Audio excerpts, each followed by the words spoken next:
What's up, tricksters and tricksetters, and welcome to another Tier 3 sub VOD review.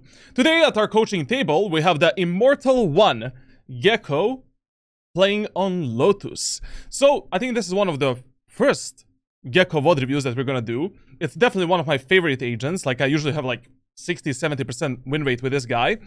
And he is definitely very good agent for Lotus and Sunset as well. So, today we have Austra here, and let's see what Austra has to say. I mean, I probably completely destroyed his name or her name, but you know, it is what it is. I feel like Lotus is definitely my worst Gekko map. It should not be, literally, it is one of the best Gekko maps. You know, like, to be honest, like, you know, Lotus, Sunset, Abyss, top 3 for Gekkomon. Like, a lot of great utility, a lot of utility to clutch the rounds. I mean, the problem with Gekko, like, Gekko is an S-tier agent in Valorant. You know, probably the most versatile initiator right now. But the problem with Gekko is, like, as you go higher through the ranks, his value gets lower. Because people are gonna start shooting at your utility, actually, and not looking at the flash and getting blinded. You know, like, in low elo, he's, like, in low and medium elo, he's, like, optimal, really good agent. And in high elo, he's, like, good, you know, definitely good pick. Like, I would play him more than anyone else in ranked solo queue. But, I don't know why Lotus would be your worst map. I mean, also, another problem of Lotus, it's a trial and map. Like, what type of teammates you get on Lotus will heavily determine what type of win rate you're gonna get on that map. Like, for example, like 50% of maps in Valorant are heavily team dependent. Like, even if you do the best possible things, apply the best possible solutions, only God knows if you're gonna win the matches. Like, for example, Breeze and Abyss. Huge maps. Like, even if you're a God tier player, your chances of winning on that map is 50%. Like, you have one bad apple in your team, good luck playing on that map. Now, I'm consistently bottom fragging and never get an ADR score higher than 120-ish. That is bad. I mean, that usually, you know, means that you're usually taking gunfights that are bad for you. Gunfights that you don't need to take.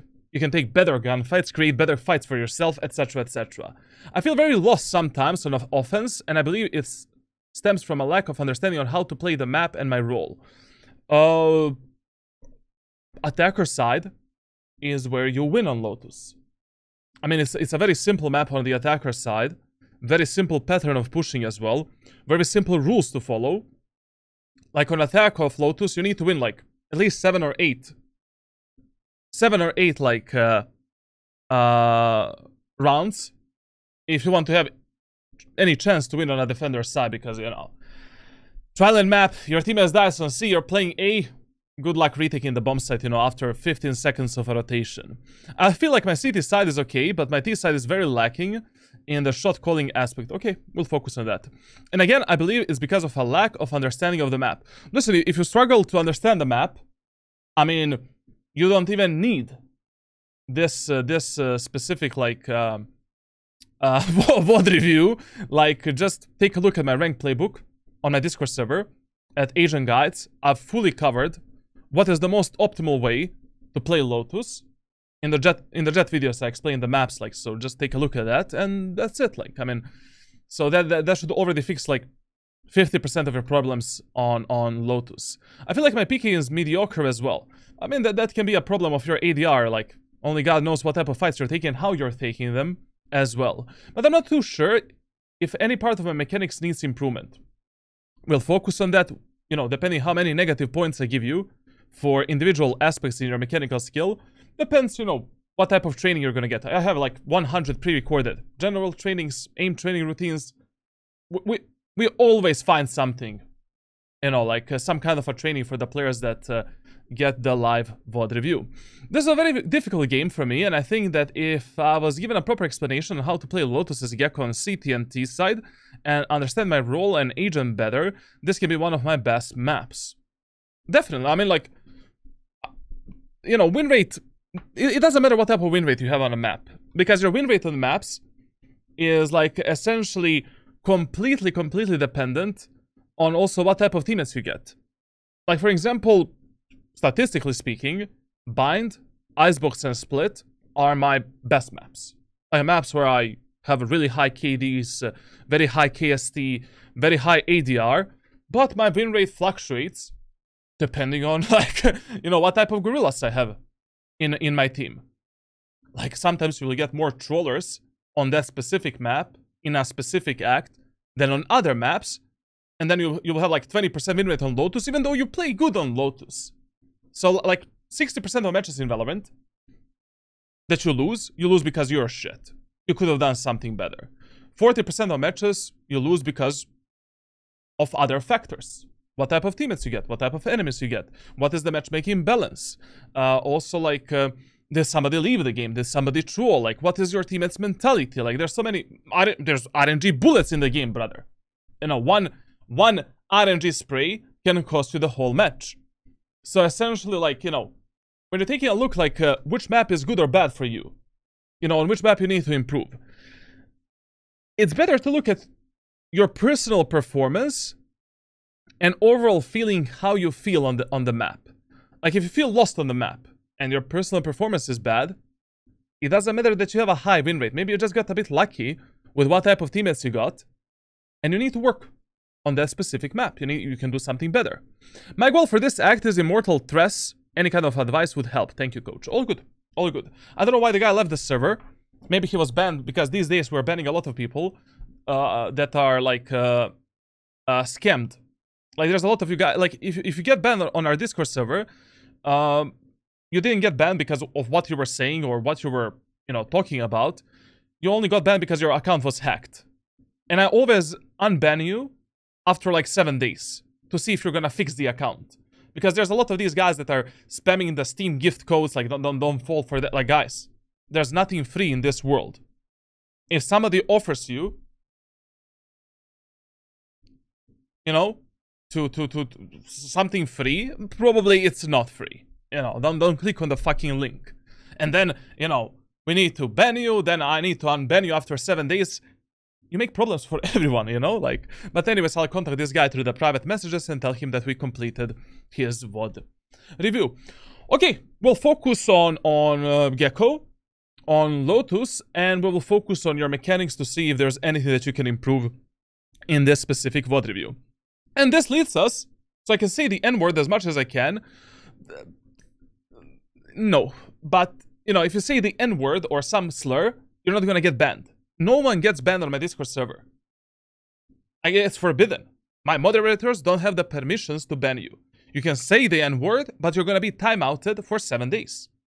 And that's the policy. If you say it again, your message is gonna be deleted, timeouted again for 7 days. You only get banned if your account is hacked. If you clicked on some porn link and you start, you know, all of the porn from, like, Chris Tyson is being deployed on my Discord server. Like, that type of shit, I don't tolerate. You know, I don't wanna... But, to be honest, like, your messages are auto-deleted, like, anyways, like, there is a bot that works every... You know, but if you get banned, like, trust me, you didn't get banned because you're annoying or, like, because you said something bad. Like, you just got banned because your account got hacked, and that's it. Like, same as I... You know... In the same way, I don't care about the haters. You can be the biggest fucking hater, you know, of my content. Okay, you're gonna stay on Discord server as long as you don't, like, you know, breach certain threshold. Like, okay, talk your shit. Like, you know, give me some valid, as long as it is a valid criticism. You know, like, not some bullshit like that is not based on any facts or statistics. Like, it's totally fine, you know. We don't delete anything. You're not gonna get banned. It's a not really democracy because I own the server, like, but we're trying to keep things, like, within the normal range. Okay, so our friend is Norteamericano Banditos. He reached Immortal 1 last act, which is good. Actually, he was Immortal 1 previously. Okay, first thing that I need to recommend you is that your playtime is low and very inconsistent. Like, your overall playtime performance is in the range of, like, okay. You know, like, it's not good, it's not optimal, it's not bad, it's, like, below average. Like, if you really want to reach Radiant, with this playtime, possible, but in around, like, I don't know, 2-3 years from now, essentially. Like, if you truly want to grind Valorant and you want to get better, you need to play 3 games per day, every single day, which is the minimal, optimal amount of matches. And you need to have some solid warm-up, aim training routine, and, you know, like, improving yourself by 1% every single day. Like, this playtime, mega inconsistent, you're resetting your rank way too many times, which is really bad for the health of your account. Listen, guys, if you don't have time to play in a specific act, don't play 3, 4, 5 hours on that account. You're just ruining the overall MMR and rank of that account. Like, you're getting pushed lower and lower and lower after every rank reset. And then you need to climb more. If you don't have time to play, let's say, like, more than 40 or 50 hours during an act. Okay, even 30 is okay. Like, more than 30 hours. Don't play on your main account. Play on some secondary account, third account. Do aim train, do anything else except playing on your account. Like, the act where you actually improve the most is the act where you actually grinded the game. You know, 91 hours, 150 games played. Like, that's good.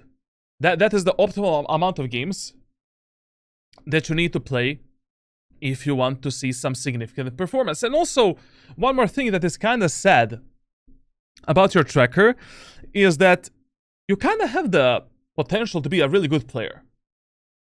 Like, reaching Immortal 1 in less than, how much is this? Like, around 250 hours? That's okay. That's actually pretty nice. Like, that's in the range of good. Above average. Above average. Like, if you invest this many hours in 3 acts in a row. So basically, if you invest, let's say, around 300 hours to play Valorant during an episode, you might reach Radiant, to be honest. Like, there is a chance, especially after this VOD review and after we see, like, if there is any training or aim training that might benefit you as well. This is not bad. If this is your only account, this is good. I don't know your previous gaming experience because you didn't say anything about it, but this ain't that bad. My dude is a primarily initiator main. Okay, okay. Another focus of ours during this VOD review is gonna be seeing, like, are there any other agents that are maybe gonna be easier for you to grind Valorant and to reach higher elos? Because, like, right now you're in a medium elo. This is not high elo. This is like medium elo, Ascendant 1 to Immortal 2. And maybe, like, some other agents are gonna push you up to, like, 300, 400 rank rating much faster than stupid Sova, Sky, Fade. I don't know what you're playing anymore. So, during this act, all of your statistics are in the range of good. You know, they're not optimal, they're good. With these type of stats, like, yes, if you invest more playtime, more time into the game, you should be able to easily get, like, up to Immortal 3 even without my help at all. Like, if you play, like, 60 more matches, you are Immortal 3. But, you know, none of your stats are actually optimal. You know, none of your stats are actually the best. You know, super good. Like, ADR can be a bit better. KD, it's good, but not optimal. And your mechanical stats are actually, like, in the range of optimal. Like, you have overall, like, 31% headshot ratio, 46% with a Vandal.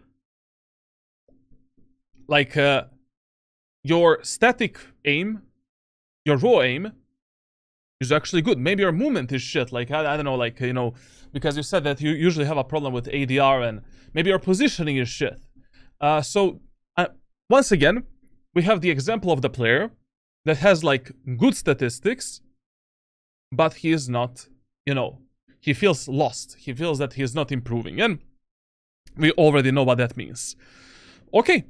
I have really nothing to shit about here. Like, everything is in the range of good or optimal. Now, your clutch percentage is definitely low. Like, 2.1% ain't that good. Like, this number should be at least like 4.5 to 6 minimum. That means that maybe you can do something better during your 1v1 and 1v2 scenarios and try to clutch them. Like, you need to learn how to outmaneuver the enemies, how to create scenarios to work in your favor. Now, as an initiator, you should have a lot of last deaths, to be honest. Like, let's see that stat. Where the hell is it? Ba ba boo ba ba ba. F. I'm lost. I'm lost. 112. I mean, like, in this elo, you need to value your life a lot more, man. Like, in this elo, in every elo, below like 300, 400 rank rating, you need to have more last deaths. Like, when you're dead in this elo, you're just, you're praying to Jesus Christ to help you with clutching the rounds and winning the rounds. Because in Ascendant, and especially low Immortal elo, what type of animals you're gonna get in solo queue is just sometimes unbearable. Like, a lot of players are boosted. A lot of players blow their accounts. A lot of the players don't play the game and they just play 1 or 2 matches per day or in a month, and they're gonna come in your lobbies. Like, and they're there only because they reached Immortal in, let's say, episode 1, act 1, and now they have the MMR of an Immortal player. Like, in this elo, like, essentially, in every single match that you play, you should have at least 4 rounds where you're last alive and trying to clutch that round for your team. Like, you need to be a bit more selfish, essentially, like, and to value your life a bit more. When I say selfish, not in a bad way, where you're baiting the shit out of your teammates, but use your head. Ask yourself, do I need to take this fight? Do we have numbers advantage?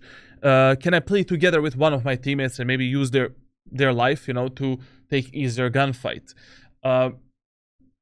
You need to be more aware of the opportunities that you have, so that you become a more adaptive player. Like, probably your game knowledge is definitely one of your main weaknesses. Now, attacker side. Okay. Okay, and defense. Okay. So both attack and defense are good. In the range of good. On defense, you definitely have more success because, generally speaking, in Valorant, like, majority of your matches you win or lose on a defender's side. How many rounds you get on defense will dictate quite a lot, like, whether or not you're going to win a match on attacker side. Because on defense, you can actually control, like, where you want to counter the enemies, how you want to play with your teammates. Do you need to fight? There's a lot of factors that you can control.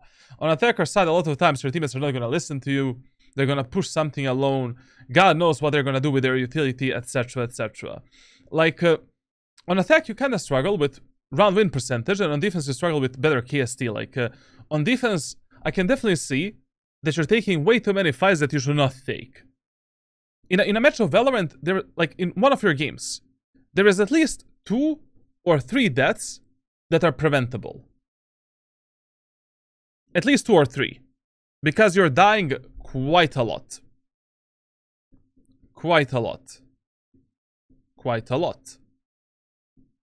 Okay, so you need to play this game in a bit more efficient way. Okay, we'll focus on that. We'll focus on it during the VOD review. So let's see here. So, only initiators, huh? Sova, Gekko, Fate, Breach, Sky. Interesting. I mean, to be honest, in the current meta, I would just be running it down, like, I would just run down every match with Gekko and Sova on some of the maps. Like, if I was a Hearthstuck, like, let's say, I mean, this guy's not Hearthstuck. Like, listen, guys, you cannot be Hearthstuck if you're not playing Valorant. Like, you're Hearthstuck if you play, let's say, 3 games per day, every single day, for 6 months in a row, and you're not ranking up. That is a Hearthstuck player. This is not Hearthstuck. This is like a player that doesn't have that much of a playtime to actually grind Valorant. But Okay, let's talk about that. So currently we have Sunset, Ascent, Icebox, Lotus, Abyss, Bind, and Haven. I'm not gonna write anything in this document because you're only main initiators. I'm just gonna give you my opinion. You know, what would I play on different maps if I was an initiator main? Sunset, Gekko 100%. Like, with Gekko, it is so easy to carry the matches up to like Immortal 3, 400 rank rating. Like, he has so much utility to clutch the rounds, to pressure the enemies, to fake, to do this, do that. Like, really, you can pick up the utility as well if you use it in an efficient way. So I would just keep playing with the Gekko, and your statistics kind of showcase that specific power of the Gekko. On Ascent, to be honest, like, up to Immortal 3, I would run it down with Gekko as well. But if you're already finding success with Sova, okay, just play Sova. But I would also give Gekko a proper try. On Icebox, obviously Sova is better than Gekko. And if you already have a high win rate with Sova, like, just play Sova on Icebox and that's it. On Lotus, like, I really don't know, like, yeah, Lotus is definitely like a really bad map for you. Like, Gekko on Lotus is really good. You know, problem of Lotus is like you have 3 bomb sites. You cannot really control what your teammates are gonna do on C if you're playing A. And your win rate and your performance can be impacted by whatever the fuck your teammates do. But your overall performance with Gekko can be much better in this elo. Like, especially because you're finding success on Sunset. Why wouldn't you on Lotus? So yeah, today we like keep playing Gekko on Lotus, and today we're gonna cover everything like for Gekko on that specific map. On Abyss, I think that both Sova and Gekko are equal. Like, I would play both Sova and Gekko. Once again, up to Immortal 3, 400 rank rating, 450. I would play Gekko. But after that, probably Sova. So I would recommend you to try Gekko on Abyss because he is really nice. Like, his utility can cover a lot of, like, Sova is good to counter, you know, the stupid tripwires of the Cypher when you're playing on the attacker side. But on defense, like, Gekko is better. Like, also on attack of the, like, generally speaking, like, Gekko is better for like 20%. But so, like, to be honest, on this map, you can just run double initiators. If one of your teammates want to play Sova, just play Gekko, to be honest. Now on Bind, listen. Yes, Fade is probably the most optimal initiator. But once again, up to Immortal 3, I would just run it down with like Gekko. And it is really, really hard carrying the matches on Bind with an initiator. Like, that is probably the hardest map where you can have an impact as an initiator. Like, that is the map where I would maybe recommend you to try something else. Maybe Omen, maybe Raze, maybe Jet, anything. I mean, your mechanical stats are quite good, you know? Why not? Like, let me see his overall win rate on Bind. Yeah, it's terrible. I mean, not terrible, but Bind and Pearl are the worst, which is normal. Like, on Bind, it's really hard. Like, basically, getting with initiators in the medium and low elo is mega hard on Bind. I would recommend you to, instead of Fade, try maybe Gekko. You know, through the private messages, we can discuss like how you should play Gekko on Bind. I'm gonna make a Gekko ranked playbook until the end of this year as well. But I would ultimately recommend you to maybe find some other pick for that map. Anything else, maybe even a Cypher or like, just with the initiators, you're very, like, you don't have the proper utility to carry that match. Most of the times you need to support your duelist on such a claustrophobic map, and most of the times you're not ready. Like, it heavily depends like what type of controller you have, what type of a duelist you have, etc, etc. And on Haven, like, yes, Sova is the most optimal agent. But once again, I would just run it down with the Gekko up to Immortal 3, 400, 450 rank rating if I was an initiator main. Or even Breach. My Breach on Haven is very good to carry in this medium elo and just to stomp the enemies with the flashes, with the aftershock. Like, Sova is something that I would play after Immortal 3. Like, Immortal 3, like 300, 400 rank rating, 450. Not something that I would play as an Ascendant 3 Immortal 1. Like, there's no fucking way. There's just no fight. Like, supporting these idiots. No, thank you.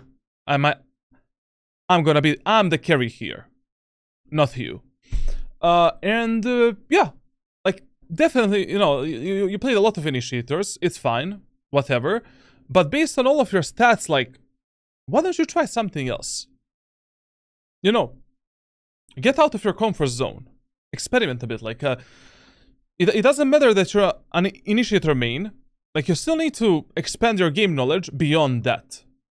You know, one of the main reasons why I did so many challenges in Valorant, like I got like Iron 1 to Radiant with Jesus Christ in this game. We almost did it with every single gun, with every single role. Not with every single agent, but with every single role. And that helped me a lot to develop myself as a player and as a coach as well. Like, game knowledge is mega important, and you need to understand how to counter the enemies, like how to play around your teammates, what to expect from these idiots, and how to compensate their mistakes. Especially in this elo, where right now, this elo we call like babysitting elo. You know, Ascendant 1 to Immortal 2, Immortal 3. Like, that is where you need to... Your gameplay cannot be really focused on what you want to do, but you consistently need to counter the enemies and figure out a way to silently support your teammates, to compensate their mistakes.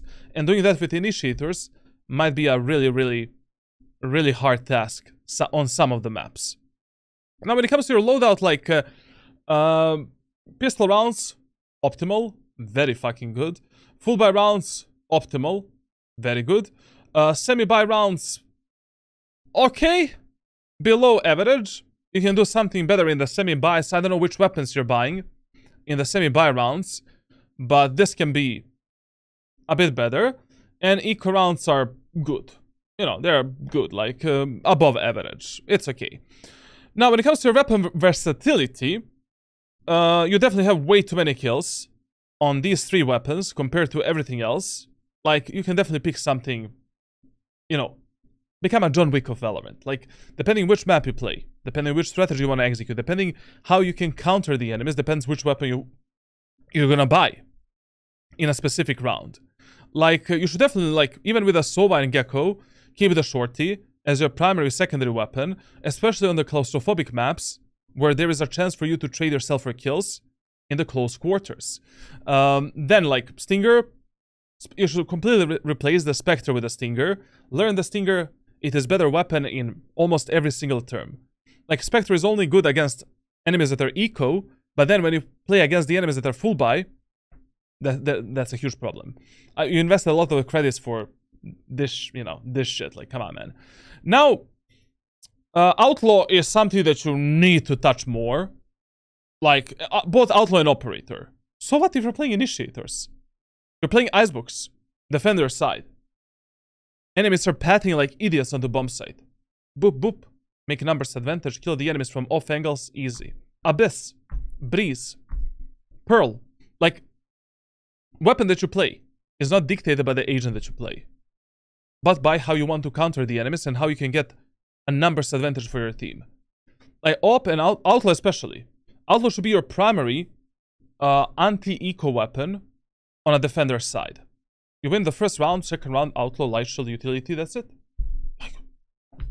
Third round, 2 body shots, bap, enemies are dead. Maybe you take 2 headshots, bap, 2 enemies are dead. Maybe enemies have a mismanaged economy. You know? Maybe enemies mismanage their economy. They have light shields in the third. You know, full buy round for them. Bap, easy 2 kills.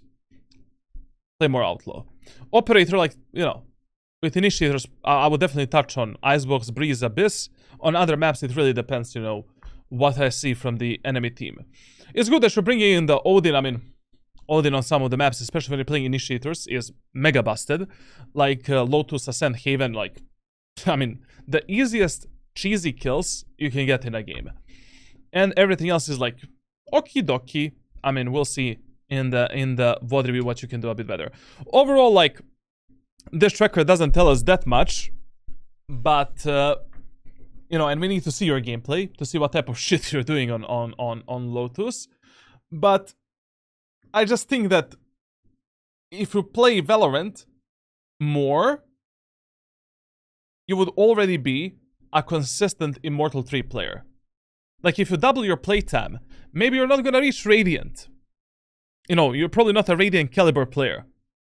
But you could have got at least, like, Immortal 3, 300 rank rating based on your current performance, like, across the acts and in Valorant.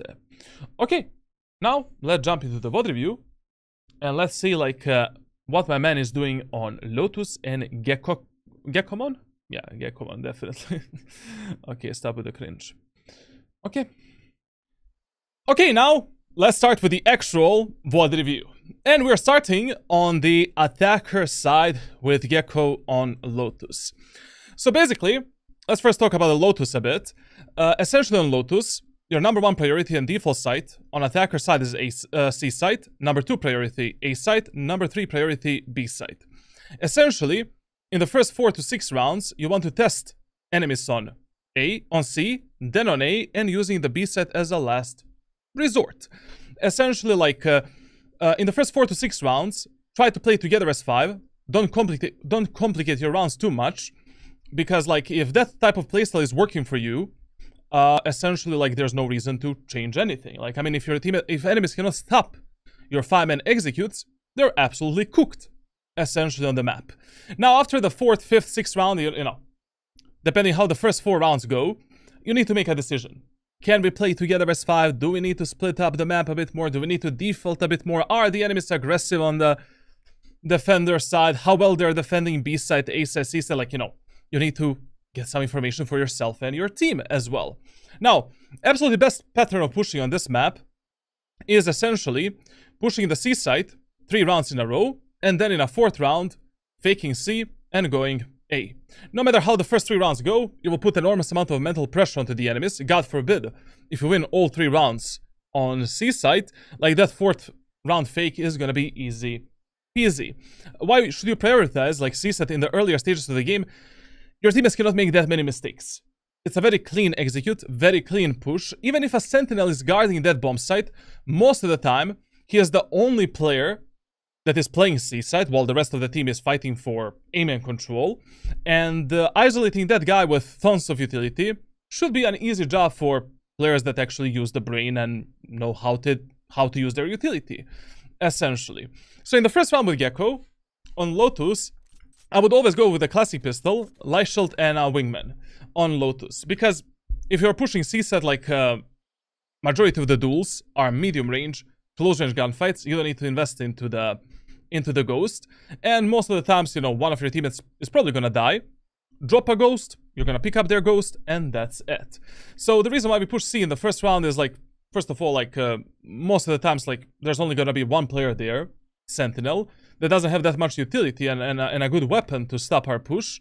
And second reason is, essentially, we are, you know, like, we have tons of utility to counter that enemy.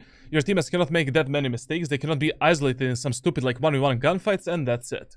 So first of all, when you're pushing C side with Gekko, I would always prioritize doing this type of a flash for my teammates. So I don't do the flash here. I don't do the flash here. I use the flash, so round starts. There is a barrier here. We use a flash like this. Why? To prevent this guy from jiggle peeking my teammates. Basically, if you throw a flash all the way to the right side, like this, once the flash is there, enemies can peek the timing and maybe surprise your allies. Because for some god knows what reason, your teammates are going to behave towards your flash like it is some kind of an unstoppable force. And they're probably not going to observe this specific, like, problem that we have. Now, second thing is, like, you know, if you don't want to, you know, if you don't know if you're able to take the C long control, and, like, enemies maybe have a one-way, or, like, I don't know, you know, just faking C set and getting information, just come up here, do this flash, and then retrieve your flash with yourself. Now, if you have any other piece of information or any other flash that we can do for the C long area of the map, I would always prioritize telling that guy to do the flash. It is much better for you to use your flash when you're executing the C site, because you can cover an enormous amount of the, you know, angles on the bomb site. Essentially, if the breach does a flash here, you know, like, we're not gonna reveal the enemies, like, that is not giving us any info, essentially. So if you can save your flashes for the bomb site executes, that is always better. But if you need to support your teammates in C-long, always do it, and that's it. Then you're always pathing from the left side. You don't need to take this fight, ever. There's no reason to do it. Pick up the flash, clear the box, jump spot the enemies, and we initiate the execute. Now listen here. If you saved your flash, in the first round, I would always prioritize doing this type of a flash onto the site. So basically, like, to scout for majority, you know, for the waterfall, for the backside, for this angle, and that's it. Now, when you're sending the wingman to plant the spike, yes, most of the times you want to send the wingman to plant the spike. But also, if you think that your teammates are going to be destroyed by the enemy sentinel on the bomb site, a lot of the times I use the wingman as a recon tool to pressure the enemies. So I don't know, like, if I think that my teammates are not that good, you know, and we're not taking the, like, there's a huge chance we're not gonna take the C-side control, I would actually send a little guy to do this, you know, scouting the enemies there, then dropping here, and then scouting this. Or I'm gonna send a little guy to scout for the waterfall, essentially doing this, clearing the waterfall, then he's gonna bounce, and he's gonna attack this guy here.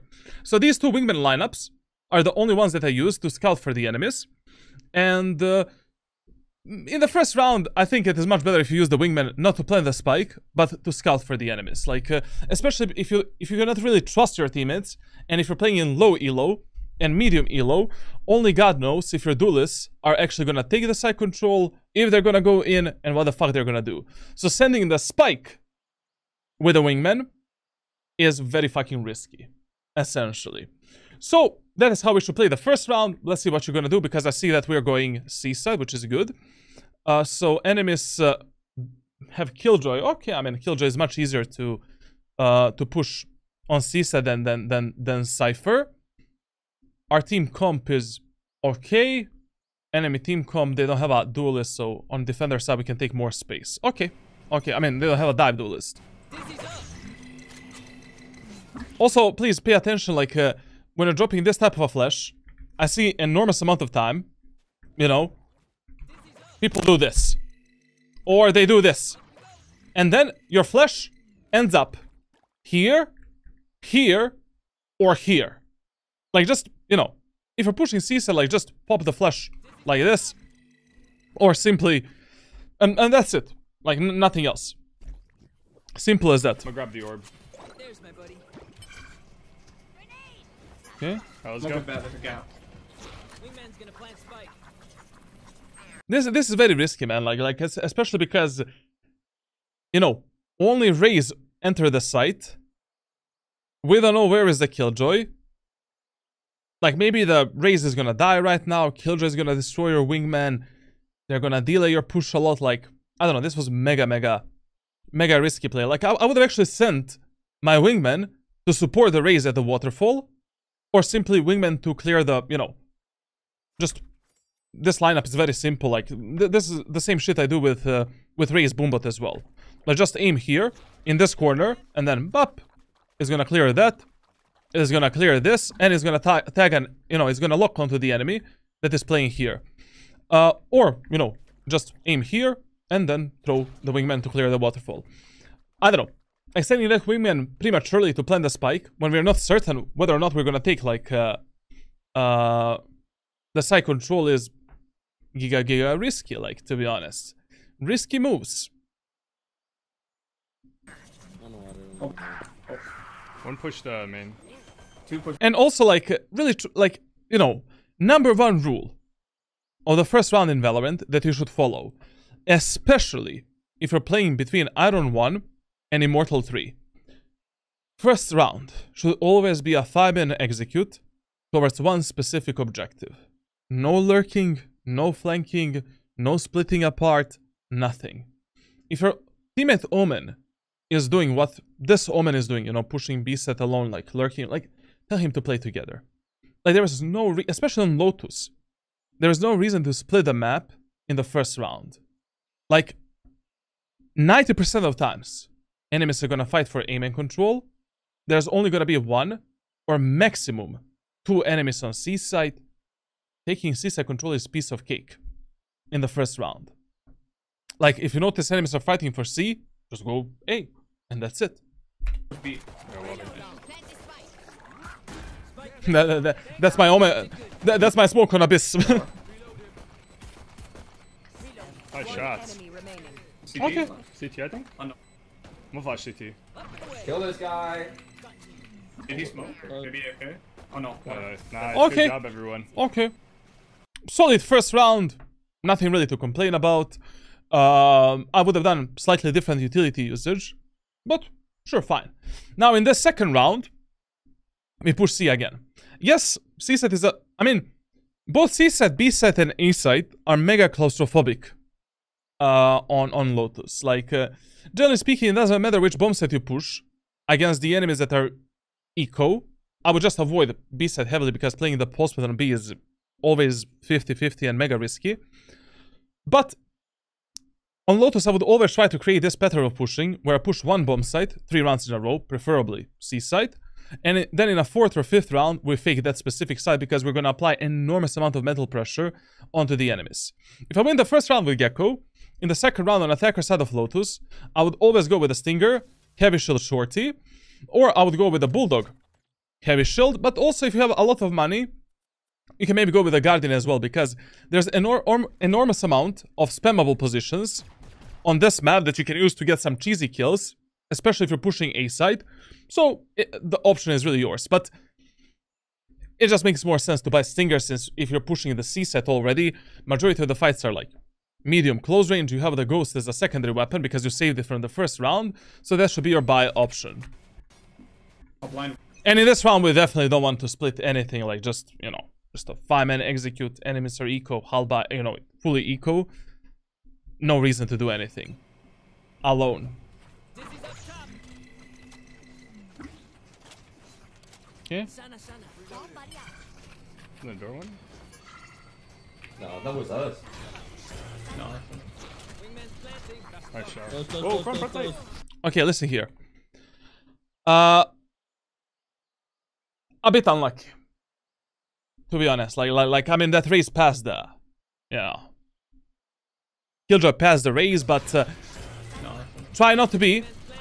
And also, I would have also, in this scenario, thought that some of my teammates are maybe also pushing the site. Like, I mean, Raze is going in front of me, like, that Killjoy outmaneuvered your Raze. It's fine. The only problem that they have here is that you're sending the wingman way too fast to plant the spike. I mean, who knows, like, what's gonna happen? Chill a bit, wait a bit, like, don't send the little guy alone. I mean, your default execute with Gekko on any bomb site is first using the Molotov, then the wingman, then the Flash. Like, Flash should support the wingman, Molotov should deny some space on the bomb site, and you're sending the wingman either to scout the enemies or to plant the spike. So if I'm executing C-set, for an example, like, I'm always using the molly, either here to cover this area of the map so enemies cannot stand there, they need to be all the way here, or we're sending the Molotov at the backside. We can just do this or do this. It does the same job. I would argue that this Molotov is a bit better because, like, enemies are, like, actually, throw it more to the left side, sorry, because enemies are forced to go somewhere. Like, you know, they need to play all the way here behind the box. They're on the edge. If they make a small mistake in terms of their movement, they're fucked by your Molotov, or they will be forced to move fully away towards the site. Which Molotov you want to do depends, you know, where you saw the enemies previously play on the site. I mean, default Molotov should be kind of like, you know, just this shit. Basically, sending the Molotov at the backside, clearing this rubble position, then sending the wingman to plant the spike, or wingman to clear the back of the box, and then supporting the wingman and Molotov with a flash. And that is like your most default type of execute with Gekko on the C side of Lotus. This was really like a bit unlucky, but you know, just the main mistake is just stop sending the wingman so fast. You know, wait for the killjoy utility to go down. Try to see how the round is gonna pan out. Like, are we actually gonna take the bomb site control? You don't know. I don't know. Like, what's gonna happen? Nice shot. Oh, front side. Okay, they won this round easily. I Thank you mean, so much. as they should. Now in this round as well, I would absolutely go C site. Brother, we're playing a bonus round. Like, especially in a bonus round, it doesn't make sense for us to contest the enemies in our long-range fights with a fucking stinger on raise on A site. Fuck it. You know, I will send it C again because that is far more unpredictable than now pushing B site or A site. You know, changing the pattern. If only Killjoy is playing C thus far, enemies are opening the doors of B site, so we can maybe send one guy to lurk and flank B and maybe pick that guy apart if they try to do that again, and that's it. And then in a fourth round, we've created such a good pattern of pushing that we can easily play with the enemy's mind. You know, maybe we can push C again. Maybe we can fake A, go C. Fake C, go A. Faking in the fourth round is so easy once you apply enormous amount of mental pressure onto one specific bomb site. Picking with knife out is also crazy. He sent the wingman in this round. If you're talking about the last round. No, that You see? was us. Nice shot. Actually, yeah, like, I mean, my dude picked the knife. Sorry, I thought he sent the wingman and that's why the knife came out. Yeah, I mean, to be honest, like, this should not be happening to an Immortal player. You know, like, I don't know why would you pick the knife there, like literally. That's why you should always play Valorant with a paranoia. You know, like, unless you clear all of the angles, you don't know if the angles are cleared. Like, even if there's like 4 teammates going in front of me, 4 Sova drones, 5 Gekko flashes, I will still clear every single position where the enemies can potentially be. It's better to be safe rather than sorry. And also losing the guy here is definitely, you know, mega stupid. Okay, let's see how this A push is gonna work. To be honest, if your teammates are pushing A site, I mean, with Gekko you should support them with a flash and that's it. Like, I mean, if the callout is just to push A fast, I would 24/7 use a flash like this behind the rubble and then retreat, you know, make sure that the flash ends there. So it's easier to pick up the dizzy. After you cross here, pick up the dizzy, and now we push. And when you're pushing a set of Lotus, always prioritize taking the tree control. Always. Like, I would always go through there. Not always, but 95% of times. I will prioritize tree control, especially with the Gekko. Because with Gekko, it's so easy to take it. Like, if you reset your flash and you have a wingman and Molotov, brother, open the doors in the middle, send the wingman here, send the flash, and that's it. Wingman is gonna scout majority of these angles and lock onto the enemies. Then we can pick up the utility again, execute the side. Obviously, you don't need to invest so much like utility, you know, into taking the stupid tree. Like, just sending the flash again is more than enough to clear these positions, you know. But 90% of times, you should prioritize pushing onto the A side through the tree. And then once you reach the tree, like, once again, like, somewhat default execute for you when you're playing Gekko should be jiggle throwing the Molotov back at the, you know, at this A drop position there, or bouncing the Molotov from the wall and throwing it here, so the enemies cannot pick us from here or from there. Then we're sending the wingman to plant the spike, and then supporting our teammates with the flash and also the wingman as well. 30 seconds left. Let's see what he's gonna do. I'm flashing this corner as well. Listen, send this flash always as soon as the round starts and on the right side. Like, you really want this flash to end up behind the rubble, so you don't need to risk picking it up in the middle of open, you know. Maybe enemies are gonna kill you through the smoke in this A main area of the map. Hold your head. Maybe, you know, you have faster time retrieving the flash and resetting the flash. And also, like, I mean, enemies don't have that much time to actually push you and destroy the dizzy. I mean, if you pull the dizzy like this, it's almost like an instant flash. It's really hard to destroy it, and most of the times it's going to give you an info onto this enemy that is pushing you from the left side. I mean, from the right side in your case scenario.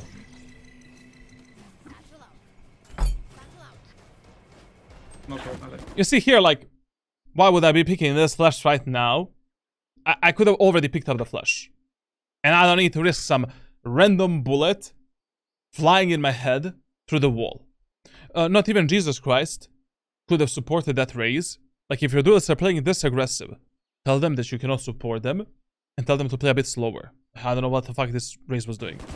Dude, wait, three. There's so many. I'm gonna grab the sword. Wait, let me get it. No way they stacked it. I have ult. I bet. I read everything.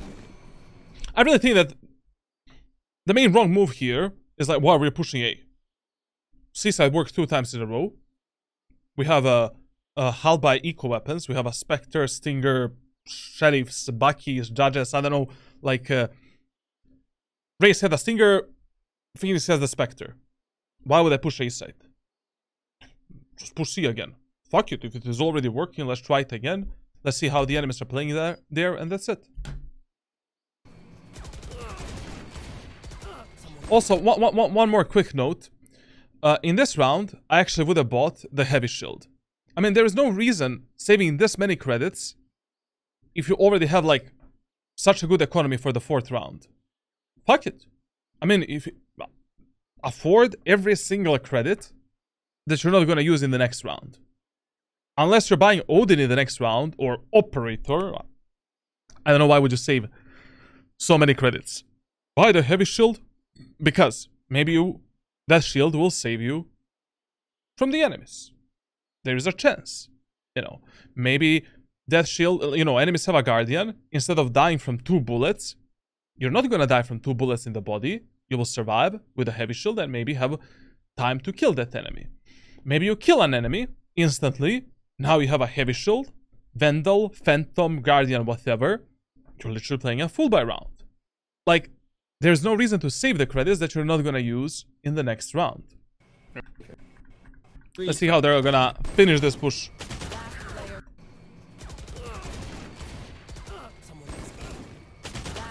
Ah, there's 3 here. Okay. Okay. Okay. Okay. To be honest, I don't know how was that not a headshot on ISO, but whatever. Probably he destroyed the shield, whatever. Like, nothing better you could have done there. But this is why. This is like, listen here. So let me explain you something. Like, I've been coaching players in this game for 4.5 years. Like, whatever I tell you to do, it is not only based on my personal experience or my feeling. Like, I have like 5,000 pages of fucking data from the ranked solo queue that kinda tells us what makes more sense to do. Like, if a certain play is optimal, good, okay, or bad. Optimal, average, or bad. Like, essentially, pushing C 3 times in a row, you know, on Lotus. It's not gonna, you know, it doesn't guarantee you 100% win rate. That's impossible. But it gives you higher chances of winning those first 3 rounds and higher chances of winning the 4th round. Now, how much higher? Like 10 to 20%. So instead of doing a 50-50 gamble, we're doing a 60-40, 70-30 gamble. So if something is working more times in ranked solo queue, it makes more sense to do that specific shit. That specific strategy, tactic, execute, setup, whatever. That is why on Lotus you want to create this specific pattern of pushing. And just ask yourself, like, what do you usually see on Lotus?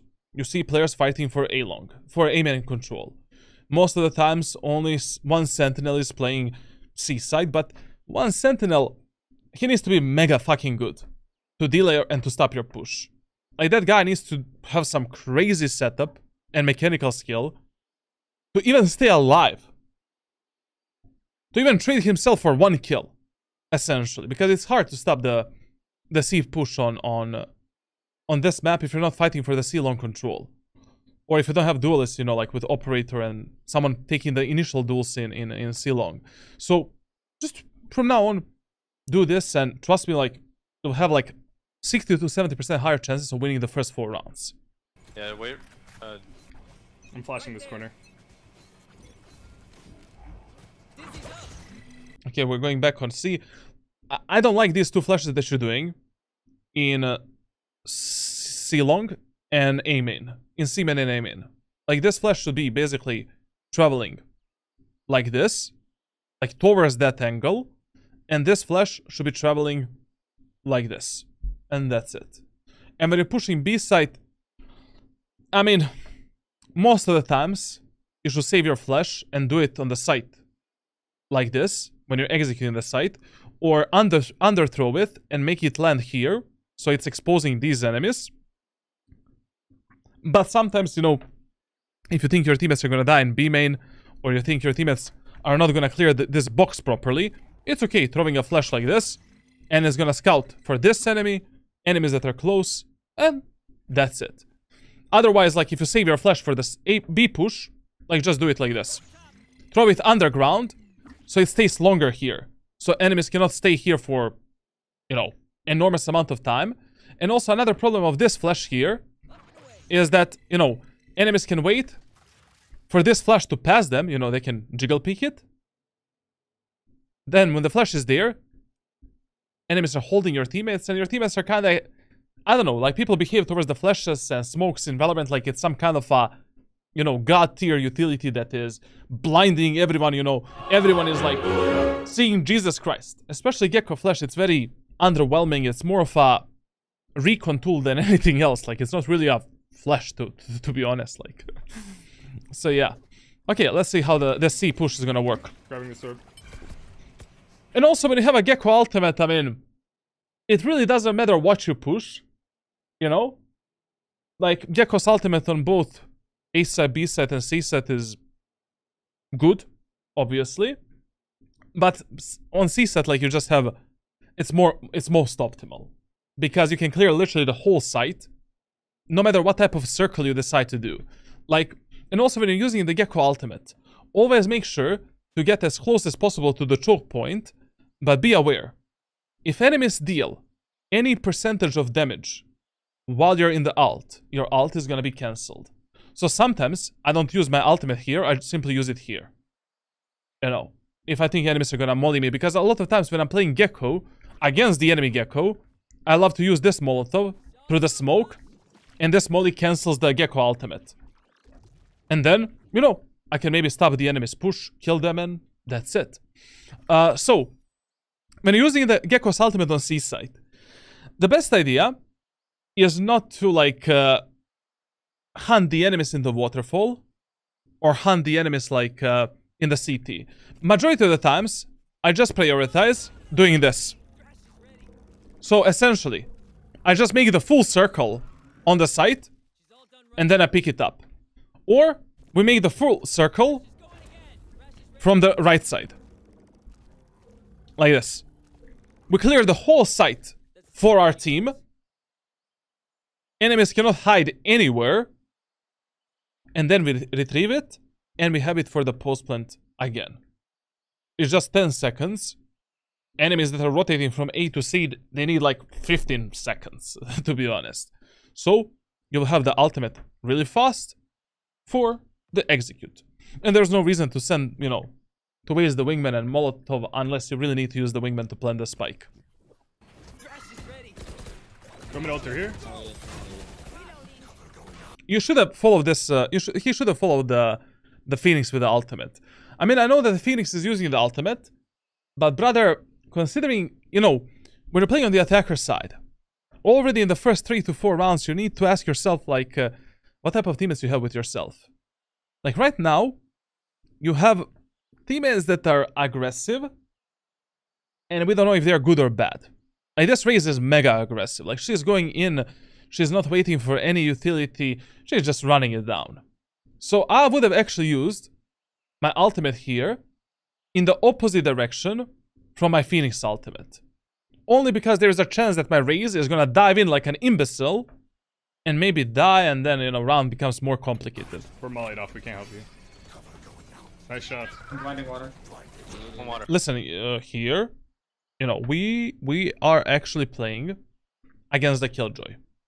Like, whenever you have a teammate pushing through a specific area of the map, please observe what type of a pathing the teammate takes and where the enemies can be on the site. Pushing through this smoke in a way that he is doing right now is mega fucking dangerous. Mega.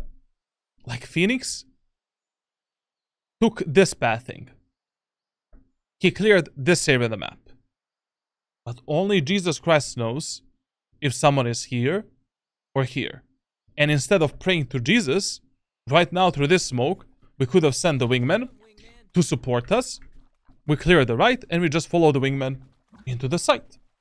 It is always better if you're playing Valorant without the support of Jesus Christ, and if you're actually just following the important rules, tips, observing the minimap and what your teammates are doing. Spike wings. Hey, that's the guy. I got one. That was mega lucky, like, that was mega lucky, like, that was just luck factor maximum. It's still here. Dizzy's up top. This aggression that you're doing right now is completely unnecessary. Our economy is mega shit, so whenever your economy is not stable enough, try to really focus yourself on winning the rounds with the least amount of casualties possible.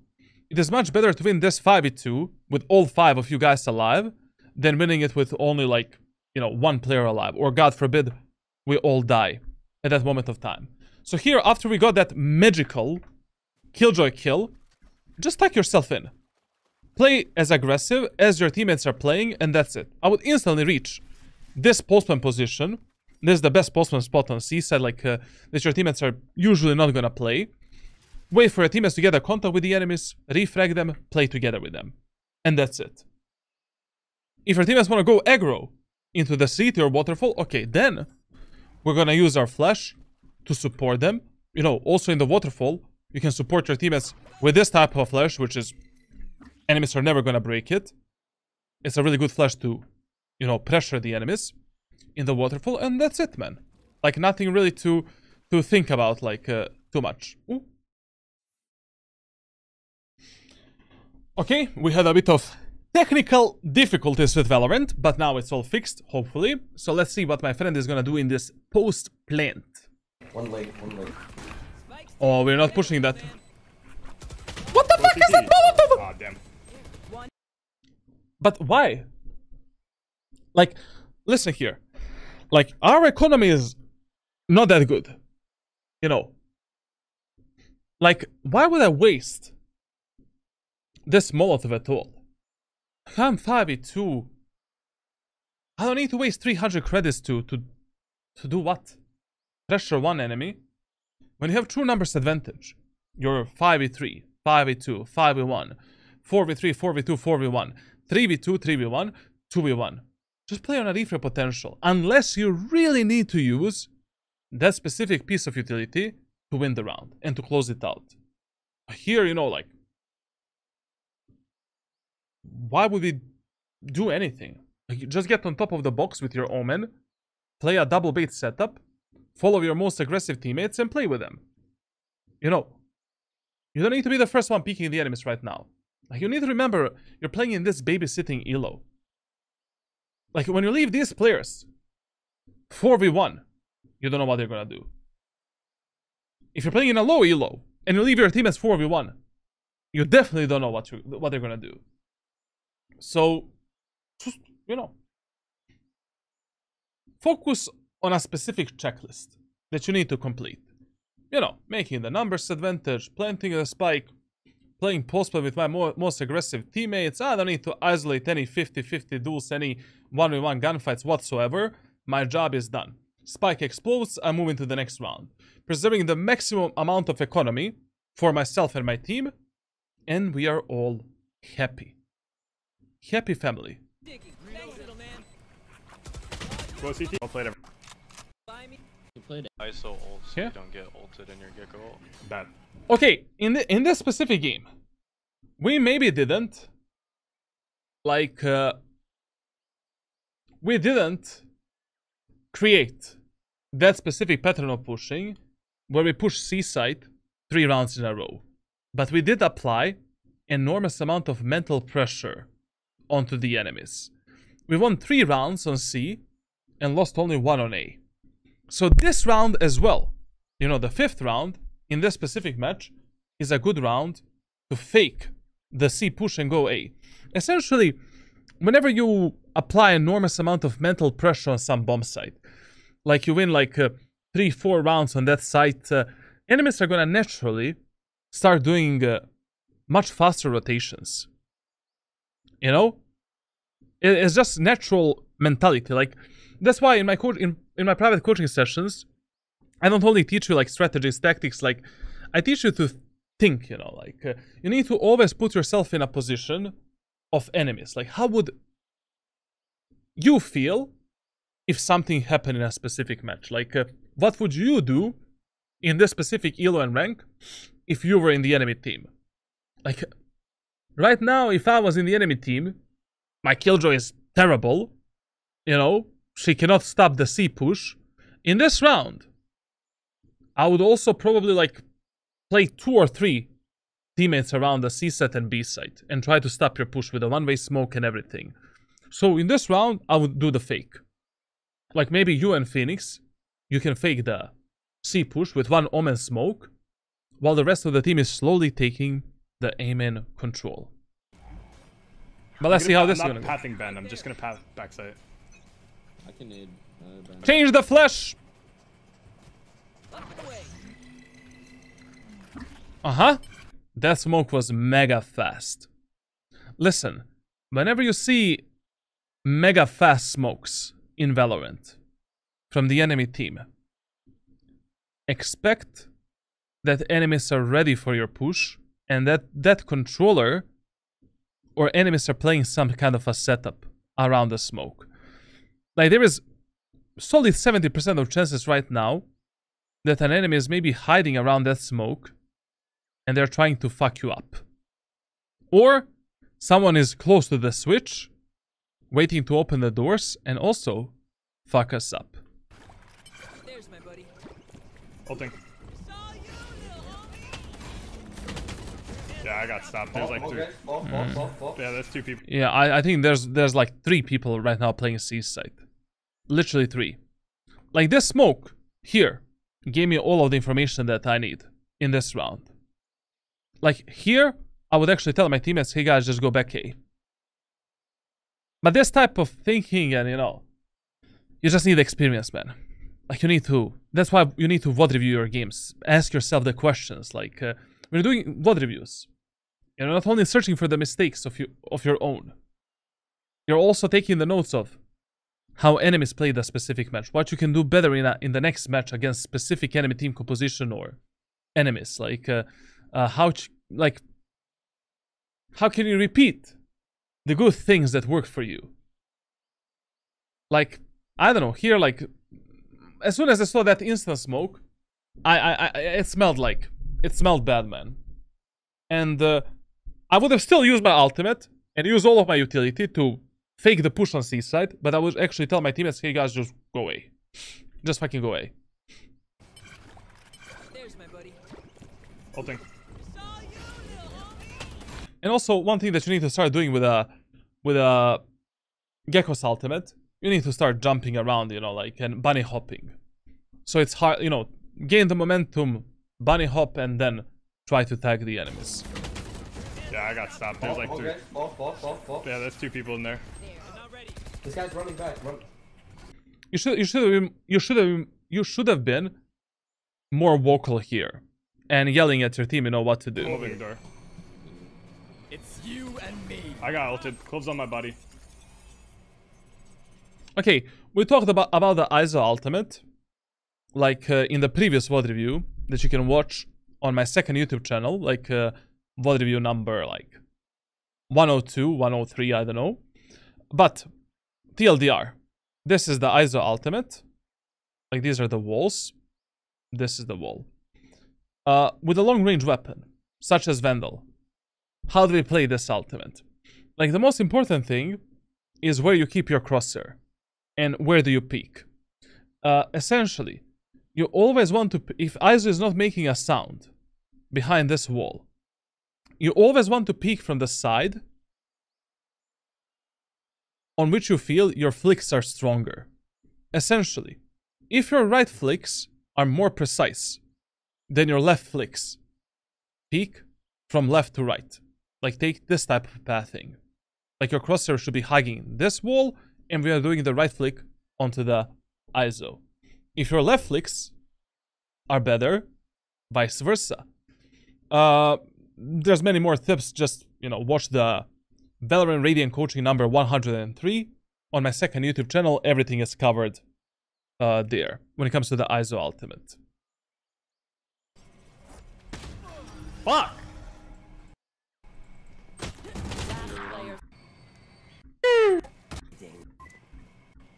I think we overcome, like, you need to apply, this method of thinking in your solo games, man. Like, you need to put yourself more in the shoes of your enemies and to ask yourself, what would I do if I was in the enemy team? Because I don't know on what exactly you're basing, like, on what type of information you're basing your pushes and executes. Yes, I mean, C side felt easier, but we won 3 rounds on C. Enemy's mentality on C side is, like, generally speaking, like, if a certain play works for you 3 rounds during a match, or 3 rounds in a row, or 3 rounds that are very close to each other, in the 4th round when you're trying to do that same play, it is really, really good to fake that play. There's a huge chance that the fake is gonna work. And Lotus is really a map where, all of these big maps like Lotus, Haven, Abyss, I don't know, Breeze. On these maps, like, faking is good, when you think that enemies are rotating fast, but because these enemies are right now, they are Usain Bolts, literally, like, and they're gonna be Usain Bolts probably every single time you hit C side. Bro, what the fuck was We won the round. Okay, somehow. Then. In this round as well, I will try this fake C push. Why? Because I still feel that enemy's mentality is broken on the C side. Even though we didn't win the previous round, we won C. Throughout this whole match, we were only doing 5-man executes. If I'm in the enemy team right now, okay, enemies are only doing 5-man executes, and they usually have one guy that is, like, lurking and flanking. Period. I'll be doing mega fast rotations. Essentially, and just trying to stop you, play with my teammates on a refrag potential, and that's it. We talked about this flash. Oh my fucking... Okay, listen. In this rank, in this elo, avoid picking the gunfights first, in the main areas of the map. Especially if you're playing Initiator. Your utility is great, to support your teammates. Like, if enemies are fighting aggressively for this area of the map, but let's fight with our utility. Okay, you lost your flash. Raze has the satchels. Cypher has the camera. Omen has a paranoia. Phoenix has a flash. Like, there are so many better things we can do instead of swinging the enemies in an immediate 50-50 fight. It's not even 50-50. Like, you're fighting 3 enemies here. Chill a bit. If your teammates don't want to go here or take a fight, okay, let's use the Molotov first to pressure some enemies back, maybe there, or Molotov here. Then let's use the Wingman to pressure the enemies that are close, and then let's fight. Like, you should always try fighting with your utility as much as you can, and playing on that refrag potential. Like, wait for your teammates to pick the enemies first. If they don't want to pick them, okay, jump spot the enemies first, and then go for a fight. And never swing way too wide in the areas of the maps where you know that there's, like, too many enemies that can fight you. Like, if I know that one enemy is here, One enemy is stairs. One enemy is here. I'm gonna primarily try to kill this guy and wait for his peek and try to delete him. If my teammates are moving to the right side, then I'm gonna move to the right side as well. And make sure that I'm not blocking them or that they are not blocking my vision as well. But this swing here was mega risky and unnecessary. Again, why would I do it? I have a Raze. I have a Phoenix. It doesn't matter if our push on A-main is stopped or delayed. Who cares? I mean, as long as we fight together, we have highest chances of winning this specific round. Oh my fucking. Oh shit. Spike down A. Hey, one round. Okay. Cypher, that's all you, but. But once again, as I said, like I think like you have a bit of a problem with definitely like your decision making on the attacker side. You know what you want to execute, how you want to play, what you want to push. Like you have a bit of a problem with reading the enemies. So already here, I'm gonna share with you some of my private coaching videos that are gonna fully cover this specific topic, like reading the game, understanding the numbers, understanding like the patterns in the game, and what type of patterns you want to develop on both attackers and defenders side, and which patterns you want to avoid. By the way, to buy him.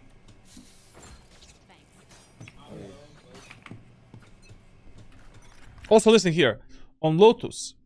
Whenever you see that enemies are playing that angle, or, you know, enemies are pushing you in A main, another thing that you can do, buy the Odin on the attacker side. Odin is an amazing weapon on this map, even on the attacker side. Like, here, smart picking this, aim here, bam. Enemies are pushing closer, spam them. Done. You think enemies are playing in tree?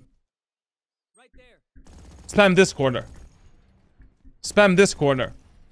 Move forward. Enemies are behind the box. No problem. Enemies are behind that box. No problem. Enemies are in the CT. No problem. Enemies are in the doors. No problem. Doors are being opened. Enemies are there. No problem. Enemies are here. No problem. Like, there's so many... Like, map is made out of paper. Essentially. And Odin should definitely be something that you should consider as one of your main weapons as soon as you think there is an opportunity to maybe take a cheesy kill onto the enemy team. Listen, like, no matter what was the call in this round, if I have one teammate that is rushing A main like an imbecile, I will always support that teammate with a flash. You need to do it. Like, even if the flash is not, you know, useful, they're gonna destroy. Like, we need to distract the enemies a bit. The hunt begins. Okay. Close fighting. One from B.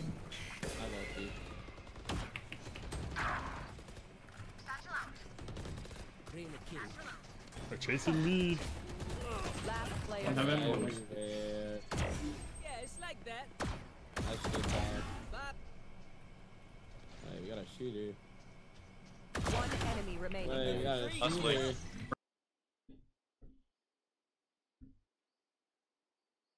That was really good, bro. First of all, here, like, already here, when your teammates abandoned this mission to push A site or split B site, whatever, you should have played with your teammates in B main. Done. I will not be waiting for the enemies here. I will be supporting this group of teammates and playing with them. They're chasing me. Now, when he ended up in this 1v4, I mean, there's nothing that you can do. Like, I mean, you just want to separate enemies into 1v1 fights, use your utility to maybe create better gunfights for yourself, and that's it. That tap. Very good. Very good timing. When he took this fight was a bit risky, because an enemy, you know, like, we don't really know where is the Sky. Sky can already be maybe on the site. I mean, yes, she used the dog, but she could have run away into the A link. So maybe the Sky is already down here and, you know, both of them can fight him. So I would have used the flash in the site and then take this fight. We got a shooter. Now we know that the Sky is in the A main. So we want to... Why? Because she destroyed the doors at the A link.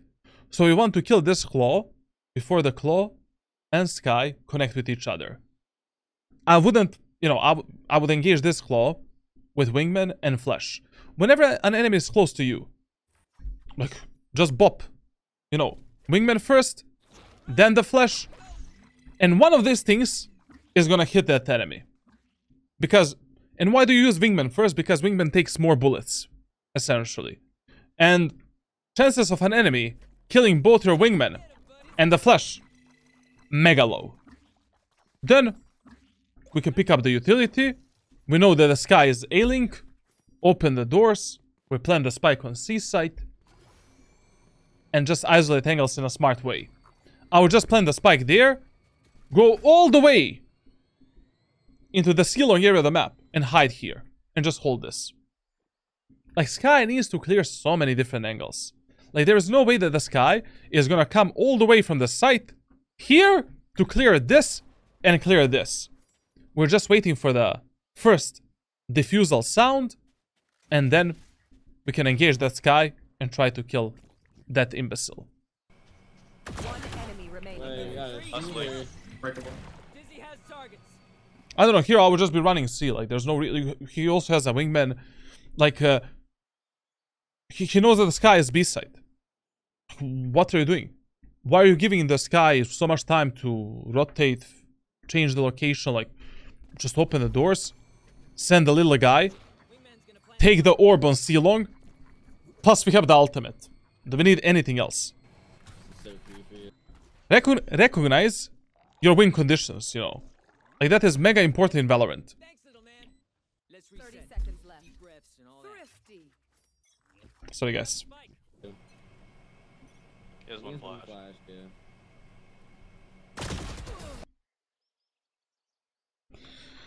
Because this was definitely, you know, a huge gamble to take. This was mega unnecessary, man. Mega giga unnecessary. Plus, if the Sky actually decided to hunt you through the doors, you know, I don't know. You just, your brain just completely turned off, like, for that last kill, like, yeah. Just do a Molotov. Sky cannot pass here, she's flashed. Bam. Send the Wingman. Take the orb. And that's it. We can play fully passively. Wait for her to hit the spike. Maybe send a, you know, Trash to hunt her, and that's it. My fault, I overheated. Maybe I just... Whatever. Alright, bet. I'm flashing C. Also, this flash that you're doing is very slow. Like, just from now on, like, don't even allow your teammates to pick this angle without your flash. If you're the only guy using a flash or recon ability for the C-Long. Start the round here. Throw it like this. Done. Especially if the enemies have the operator. Like, you don't want to give an enemy an opportunity to do this. I mean, he can still do it, but... Ooh, Ares. It's you and me. I don't know what's with you and running with the knife out. Like, you're always expecting enemies not to peek you. Only pull your knife out if you're 100% certain that enemies are not gonna re-engage you, re-peek you. You cleared everything. That's it. I have my knife out. I never died because I had the knife in the hands. Like, I pull my knife only if I'm 100% certain that enemies cannot be in front of me or engage me in any way or capacity. It's you and me. I mean, you didn't pull the knife out, but you pulled out the Ares here. You really want to fight an enemy on this distance with an Ares. Brother, Sheriff is maybe gonna take this kill. Ares, definitely not. This enemy needs to be so bad. Plus, she needs to miss a shot with the operator in order for you to kill him with a Ares. You want to go? Taking contact now, so I have two people that are sending. Well, there was absolutely no reason in this gameplay like to ever go B. Enemies are mega weak when it comes to defending the C set and A site. I think that you should have just used a bit better utility for your allies. Coordinated your pushes a bit better. I mean, as I said, in solo queue you don't need to be an IGL. You don't need to be a boaster or like give some crazy strategies. Basic level stuff. Hey guys, and the enemies are mentally pressured on this side. Let's just fake that side, go on the other side. Hey guys, you know, I have the Gekko ultimate. I'm gonna use the flash and seal and let's just go in. Okay. That was a very fast smoke. They probably are playing passively on C side with like 2 or 3 enemies. Let's rotate back A. Just simple comms. And never tunnel vision on your callouts because you never know in solo queue if your teammates are gonna listen to you. In this one, I'm pushing C against the Killjoy with the ultimate. That's gonna be interesting. In this round as well, maybe I would buy the Odin. Now you're asking yourself, Charlatan, are you fucking crazy? We're pushing B side. Why would you buy Odin? Because of the Killjoy ultimate. Like, I don't know how much space we're gonna take once we end up on B side. But if the Killjoy places her ultimate there, ultimate is gone. You know? So essentially, like, I don't know, I would risk it in this round and just buy the Odin only because of this thing. But anyways, Odin is mega powerful. Like, I mean, this is spammable. This is spammable. You know? This is spammable. Like, paper map, brother. Paper map. There we go. Say whatever. They're fighting it. I'm all through this. Bunny hop more, like make the movement of your ultimate a bit more unpredictable. Like if I'm using the ultimate here, I'm doing this, and then I'm locking onto this guy, you know, or I'm, you know, doing this, scouting for the enemies on side, getting the information. You need to bunny hop more. You need to like change directions of your hops. Make your ultimate harder to kill. I mean, Gekko's ultimate is generally really easy to destroy, but you at least need to pass this smoke to get some information, you know? See link one. Heaven. Even if you like, even if your team is like, I would have used my flash. That's the whole point. Like here, I would have used my flash to actually enter the site safely. Like even if my teammates are. One of my teammates is in the site, I will still support myself with a flash. I don't know when enemies are gonna re-peek me, how this round is gonna pan out, so it's better to be safe rather than sorry.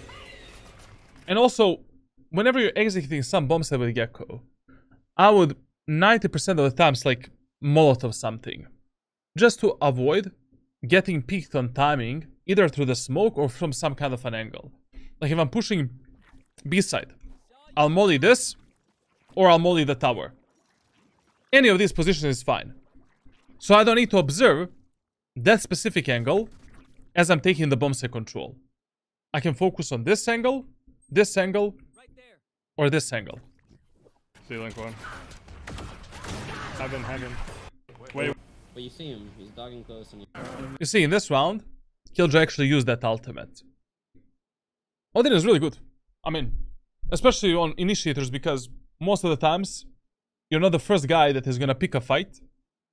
You can just like refrag your teammates with Odin on attacker side. For example, here's one more spam spot. Like enemies are in the waterfall. Shit on them. Like you know, they're rotating. The bullets are going through here essentially, and you can just fuck them up. For an example, like there's so many enemies are, you know, opening the doors here, like kill them. Like I don't know, like there's just the walls are made out of paper, literally. yeah, I just Probably that to the right here. That Molotov is okay, actually. You know, this is the same mindset and methodology that we use for the raise utility. Like, it is totally fine. You know, sometimes what I do is like, okay, my teammates are dying a lot of the times from an enemy operator that is peeking from here. You know, that operator waits for you to use a flash, he re-peeks and kills your teammates. Okay. Hey guys, can we push C-set a bit slower? Use the, you know, flash. As you're using the flash, use the Molotov. And now, that guy cannot peek us. Or, use the Molotov first. And then, I don't know why I jumped, sorry. Just use the Molotov here. And then the flash. And then this guy here, you know, he cannot peek you. If one guy is here, he's fully stuck, alone, and it's an easy kill for you. Like, essentially, it's totally fine to use this utility in that specific way. If the enemies are contesting you hard in the main areas of the map. Here as well. Okay. We can use this Molotov to deny the enemy's push there a bit deeper. Use a flash, and that's it. Enemies cannot pass this line. They're gonna be either here or here. Done. Having some kind of a lineup for this would be good. Like, maybe, you know, we stand, like, let's say, at this position here, in the middle of this cross, and then aim, I don't know, like, in the middle of these two, like, barrels on top of the, pillars on top of the wall. Let's see that.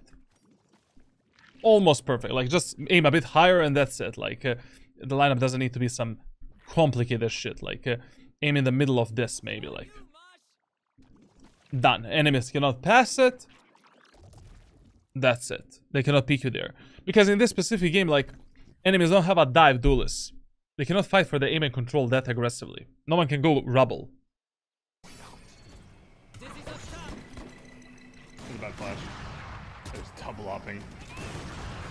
We don't have to go here.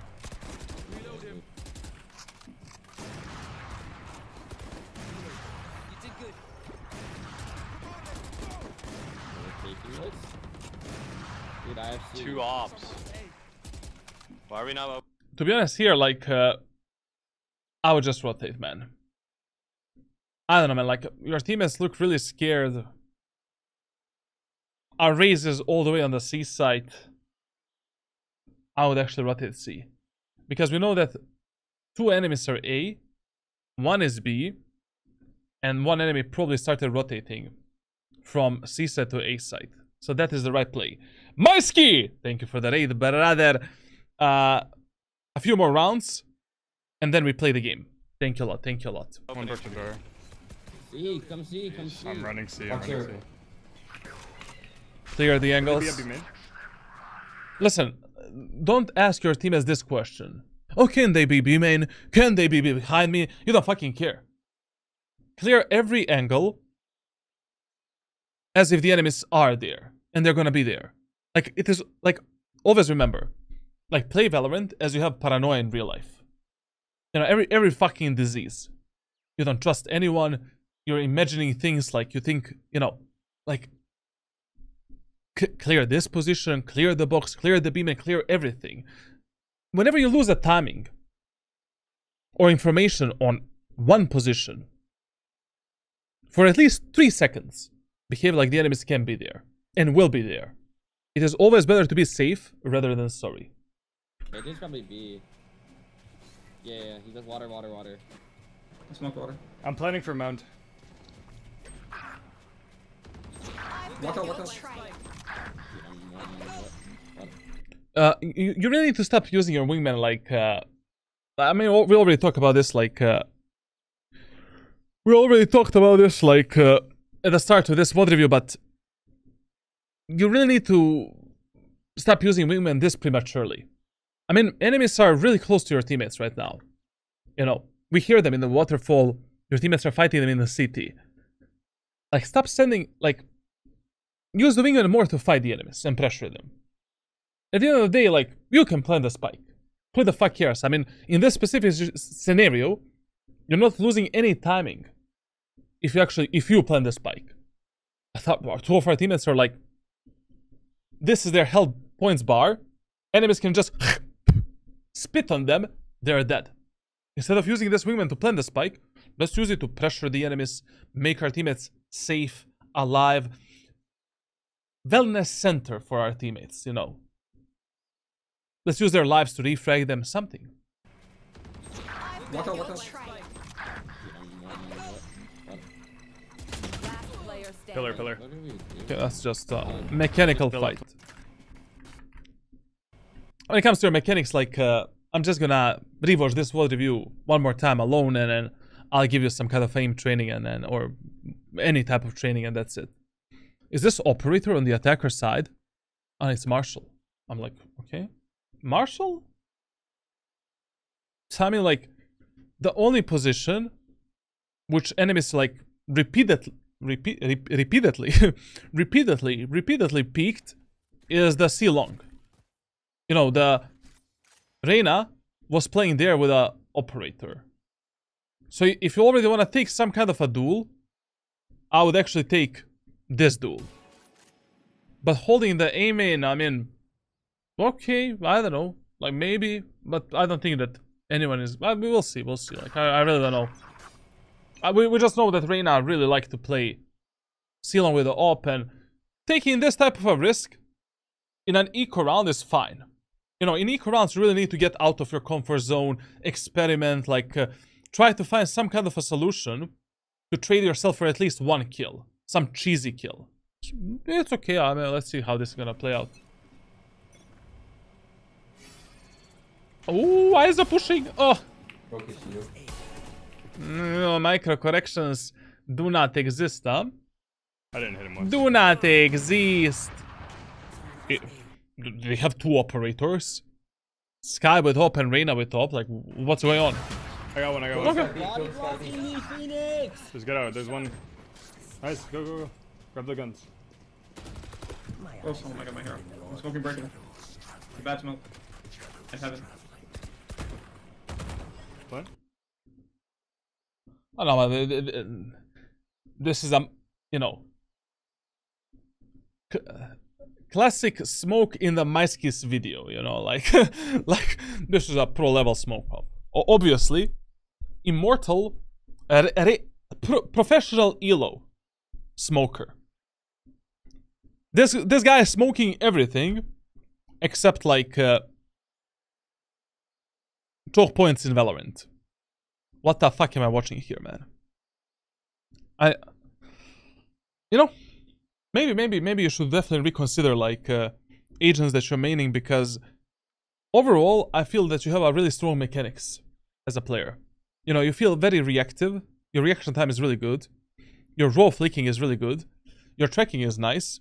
Your micro corrections are kind of shit, and you need to work on that a bit more. Your movement is okay, you know. Why are you playing initiators, bro? Just pick raise, jet, shit on these guys, like here, for example. Look at the both of the smokes. I actually didn't see the tower smoke. I was only talking about this one, brother. Right now, we are 3v2. Enemies have Reyna. Reyna has a dismiss. You need to block both of these choke points, and this allows the enemies to peek you on timing, as the Cypher is planting the spike. Right now, I swear to God, I would use the Molotov on tower, and use the wingman through this smoke. Fuck it. Like, they are so bad that we cannot risk getting peeked from these two angles. Over there, Link. Very good. I would have also used the Molotov on tower. Like, that was expectable, especially when you're playing against, you know, Jet, Reyna, these type of duelists with quick escape abilities. Yoru as well. Always expect the peek through the smokes. You know, aggressive plays, especially if they are in the numbers disadvantage. Could be flanked. It was A. Your wingman just... What? Over there, Link. One enemy remaining. Okay. Here, instead of watching your anal cavity, much better idea would have been to play with your Omen. You know, in post plans, especially when you have or Cypher, it doesn't matter. Like right now, this is the worst case scenario in which you can be in a post plant. Cypher is alone, isolating 1v1 duel. You are alone, isolating 1v1 duel. Omen is alone, isolating 1v1 duel, and the tower is open. What? Isolate angle's better. Play on a refrag potential. Like right now, I'm probably gonna play with Omen, only because it is easier to isolate the angles here instead of the CT. Just play like, you know, with Omen, you hold this, Omen holds this. That's it. No one can die without a refrag potential. Except the Cypher. Who cares about Cypher? Also, like, you know, another reason is like, when you have a Molotov, there is a lineup that you can use here to throw the molly onto the spike. If the spike is planted there, you know, this little gap here. I personally don't know that lineup, so you'll need to find it yourself. But even without a lineup, like, just jiggle, throw it, that's it. Like, the whole point is play on the fucking refrag potential. Thank you very much. Holy shit, Cypher took the whole setup on B-set, man. What is this, man? Mission impossible for the enemy ISO. Dun, dun, dun. This is what I'm talking about. Like his movement is actually good. His peeking is nice. His reaction time is good. He like only micro corrections are really bad for him. Not really bad, but bad compared to the other skill sets. Why would you play initiators, man? Like just pick up the jet, pick up the raise, pick up the omen, outplay the enemies. Use your brain, use your mechanics. Get them out of the server, man. Game. You're supporting this raise and this phoenix. I mean, like, I would only support them in the threesome with their girlfriends or something like that, but not in Valorant. These guys are gonna fight in minigun. I'm smoking in the close box. Personally, I don't like holding this angle unless I'm holding it with a Odin. Because of Peeker's advantage, it's a very common position. Players in high elo are always gonna pre-aim you perfectly. You should die when you're holding this angle. But if you already think that enemies will push you in A main, my fucking brother, like, just pick up the Odin, you know? Smart ping. Oh, I need to reload. Push. I'm gonna break his shield. Guys satcheling me on purpose now because my mental's bad. Why are you whining? One more. Yeah, race, find a fucking guys satcheling me on purpose now because my mental's bad. Why are you whining? Satcheling me on purpose now because my mental's bad. Listen, if you already like playing aim so much, you know, also, you know, you should have destroyed this ISO's shield here, like, instead of spamming through the smoke. But, to be honest, like, if your teammates are dying so much from the enemies that are aggressive in the aiming area of the map, one of the easiest skills that you can take, and one of the easiest ways to stop the enemy's aggression, when your Raze doesn't want to satchel onto the rubble, when your Omen doesn't want to teleport onto rubble, just pull out the big guns. You know, just pull out the Odin, spam the wall, observe the minimap so you can change the direction of your spams based on where are the enemies at that moment of time. Period. Like, you will see pro player, like, literally pro players are using Odin on this map 24/7. Why wouldn't you? Even on both attackers and defender side, it's a paper map. Literally. Guys satcheling me on purpose now because my mental's bad. Why are you whining? One more. Yeah, race, find a fuck. I don't wanna... Classic Valorant comms, you know. Classic Valorant comms. I'm fighting for my life, and this guy's like talking some random shit. So listen. Overall, you know what you can do a bit better on the attacker side. I feel that, I mean, just the ranked playbook videos that you're gonna find on my Discord server are gonna help you tremendously with understanding the map a bit better and what you should do on the map. Like, you need to change your pattern of pushing on this map is very important. And, you know, observing what enemies are doing on a defender side and what type of mentality they have. Like, I really don't know why we gave up on C side, only because the C side didn't work. Like, 2 times for us. Because once we stopped going C, enemies started fighting heavily for A site, and they were once again leaving the poor Killjoy on the C side. And Killjoy never stopped our push on C alone. Never. No, not one time. 3 rounds we won on C when the Killjoy was alone. You need to fake more once you notice that enemies are rotating like headless chickens and they're just, you know, they don't give a fuck. They're just going left and right. And other than that, like everything else we kind of discussed, you know what type of solutions you can apply in your gameplay. Also, like, I mean, based on your playstyle, based on like your raw mechanics, I really don't know why you're playing initiators. Like, I think you would be an amazing, like, duelist player. And with duelists, like, it would be 10 times easier for you to reach, like, 300, 400 elo. Very, very easy. But okay. Let's see at least what you're doing on the defender side, because this match goes into 16-14 overtime. Okay, now welcome to the defender side of Lotus with Gekko. So essentially on the defender side, story is a bit different compared to the attacker side.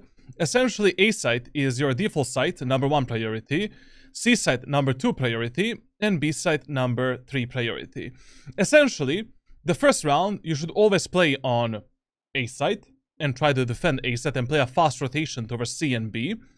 And then in a second, third, fourth, fifth round, it really depends, you know, what enemies are pushing, what their pattern of pushing is, like, can you read the enemies, like, you know, it depends what you're gonna play based on information that you have at that specific moment of time. Now, when it comes to like Gekko in the first round of Lotus, oh, by the way, one more tip. Like, if you notice, so first of all, the first 4 rounds on a defender side of Lotus, you can play fully passively. And you should try a bit more passive approach. Like, don't fight for the aim and control in the first 4 rounds. Then after the 4th round, or after the 3rd round, you need to make a decision, do we need to fight for the aim and control? Like, is our passive playstyle actually working? If it is working, you can keep playing like that. If it is not working, okay, whatever. Now, why should you not...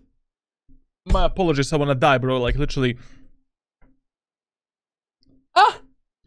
So, why should you play passively? Especially in the first round. You don't have enough utility to actually take the aim and control and keep it, number 1. Number 2, we don't have good guns to do that. We have semi-automatic weapons. Number 3, a lot of the times, especially in Immortal and Radiant Elo, enemies are gonna put one guy to camp here and listen for the footsteps on A site, and whether or not you're taking aim and area of the map. And if you're not taking aim and area of the map, there's a huge chance that this idiot is gonna peek alone, trying to take aim and area of the map alone, and you can just delete him from the existence. So this is how you kind of play first round. I mean, this is how I would play it with the Gekko always. You buy a sheriff, or you buy the ghost with a wingman. If you can persuade your teammates to not fight for the aim and area of the map. If your teammates want to fight for aim, you need to buy a Molotov and you need to molly like aim or a Rebel. That's it. You start fully passively in the CT, holding this angle in this specific way. We're aiming for the enemy's head, trying to delete one enemy from the existence, and that's it. And then we're just rotating all of the off angles on the site and trying to isolate some 70-30 duels where we don't need to commit to the gunfight with the enemies, and just trying to support our teammates, and that's it. Now, if enemies are not pushing A, I recommend you to stay on the A site for 2 or 3 additional seconds, because a lot of the times a Killjoy Cypher Chamber is gonna lurk here and contest you in this duel. Enemies are gonna think that you rotated to C, especially if you didn't fight for the A control. That guy might give the enemies some information that, you know, you're not fighting for aim in, and maybe you're stacking C site or B site.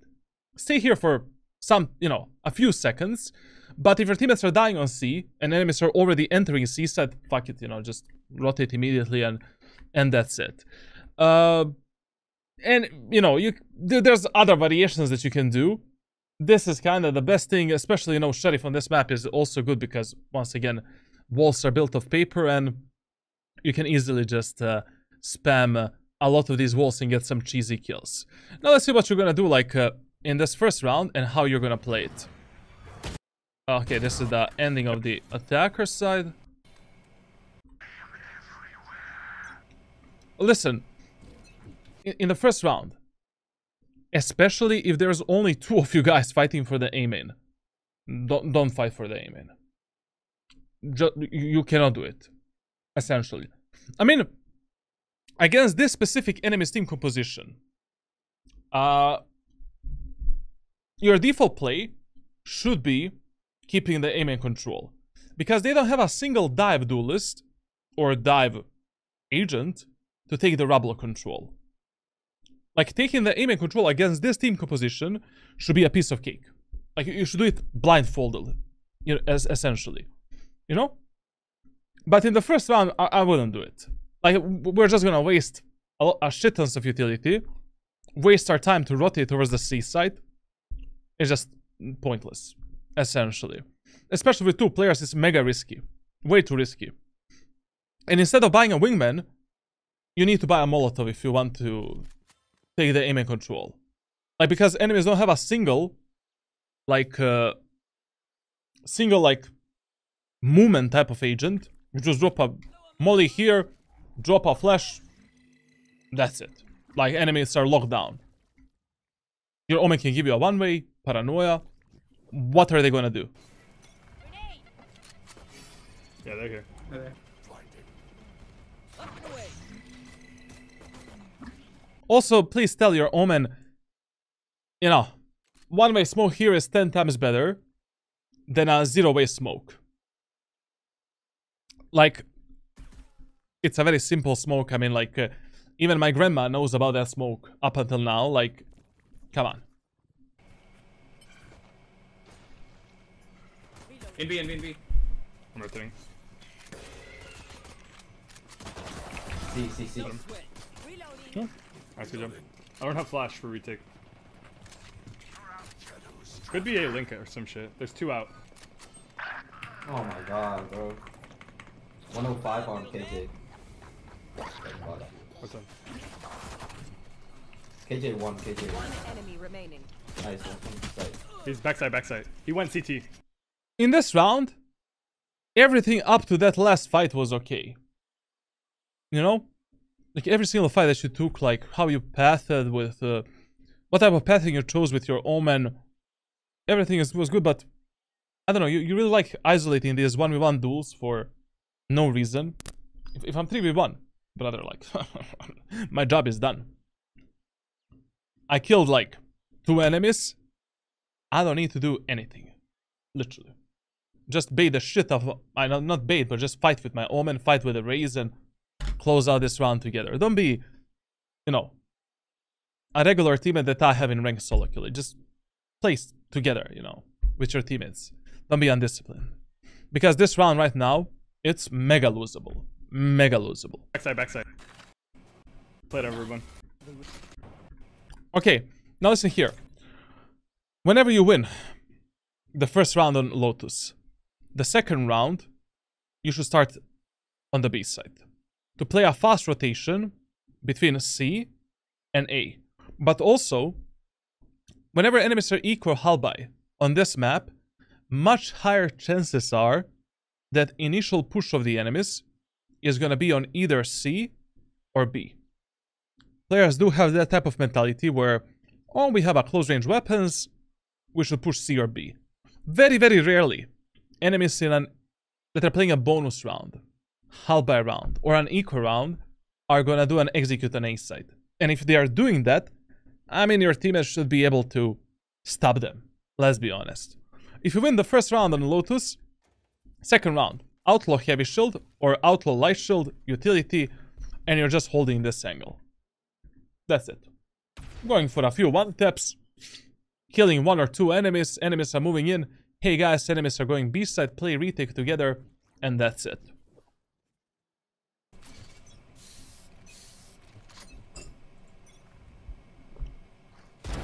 I got ISO. Let me see this angle holding.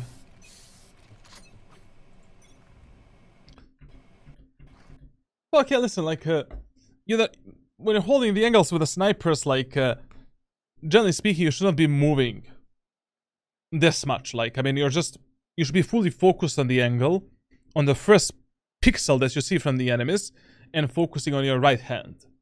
Like, any micro movement might fuck you up and make you miss the shot. Like, if I'm holding this angle in aiming, I'm just holding it like this. Isolating a tight angle here. My eyes are here. And if the enemies are picking me up, I'll try to go for the right flick. If the enemies are picking down, kill that guy. And if the enemies are landing on my crosshair, just press the left click, delete that idiot, and move on to some secondary, you know, common, off angle, whatever, you know, whatever your teammates want you are playing at that moment of time and wherever you need to support them. Okay, sure, fine. Nice skill, nice skill. Fast. Yeah, they're gonna be there. I mean, Outlaw should literally be like your primary anti-eco weapon in this game. Like, you see that 3 or 4 enemies have less than 3,800 credits on the attacker side. Force the Outlaw. Nice. Nice. Okay, our team has dealt with the enemies on B. But you see here, enemies actually went B. There was only 1 guy in A main. 4 enemies were in B main. Just simple rules, you know. Simple rules. They're gonna be. Well played, everyone. Okay.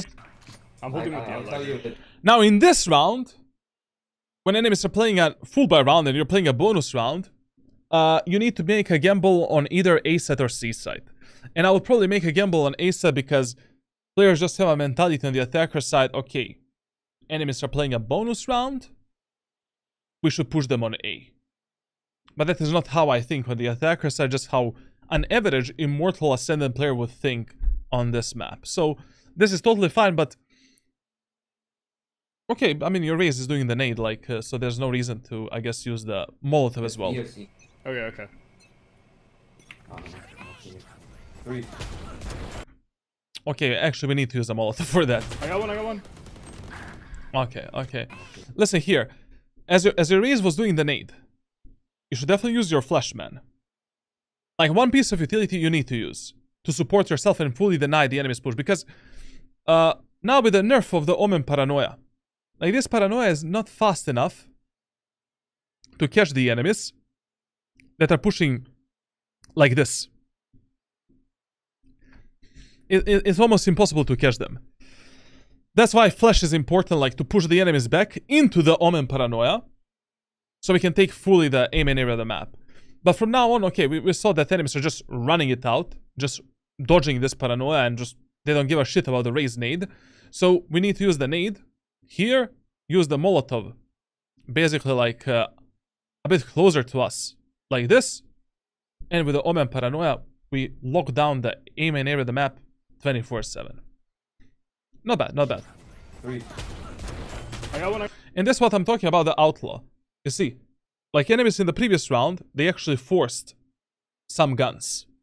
And they're playing with a light shield. Like, I think that he could have easily got, like, you know, 2 kills here with the Outlaw if he didn't miss the first shot, of course. 3.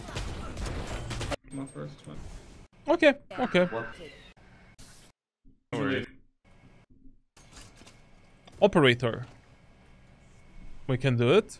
Can you nade this just so, like, ISO doesn't have shield? Let's make some chaos. Good idea. I love the call. Yeah. No, we're not pushing. Okay. One's outside A. Okay. Also in this round, we can kind of notice that enemies have developed the AB pattern of pushing. You know, in the first round, enemies went like where? Like, I forgot, but enemies every single round are doing something different compared to what they did in the previous round.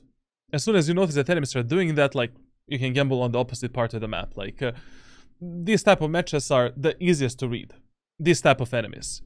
Enemies that are pushing the same site a lot of the times and doing a lot of the fakes, they're the worst to deal with. Taking orb. But here, I mean, like, yeah, sure, like, I mean, you can stay on A side, like, your teammates are not that bad. We didn't see any enemies on C or B. You're alone on A, sure, you know. I will still chill here with the operator and wait for the enemies. Just, when you're holding the angles with operator, with one-tap weapons, you don't want to move at all. Like with operator, outlaw, or marshal. Like you hold them statically. Like you should be fully focused on your reaction time, reacting on colors, and holding that angle properly. I think this is too wide for your reaction time. I truly believe that you don't need this part of the screen. You just, you know, do this. Place your eyes there. First yellow color. Delete that guy. What? Bro, there's a trip. Rotating. I'll never understand that. Can they be a B? Don't ask these questions like, can they be somewhere? Pre-assume that they are there.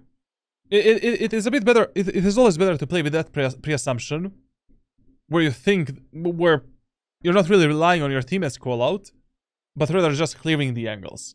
Like here, for example, okay, we can pull out the knife, and now I would pull out the operator because maybe one enemy is looking. You know, your teammates don't know if one enemy is B main. How do you know that? I don't know about that. But to be honest, like, this is the round where we save the gun. I mean, we have the operator with the light shield with full utility. We're 2 versus 5. There's no winning this shit. Let's focus on the next one. Like, basically, one of the things that players in Valorant don't do that often is saving the guns. Like, some rounds are simply unwinnable. Do you know what type of shit you need to take out of your ass to win this round? Like, you need to be a Houdini, literally. Like you need to be like 6 ranks above the enemies to clutch this round right now. 140 brain, I heal. Maybe. There is some possibility, but why? But you're 1 versus 5. You're not gonna. What the fuck? This is game decision.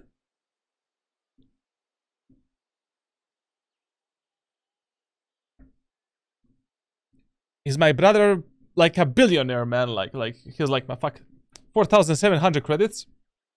Get this shit out of the map.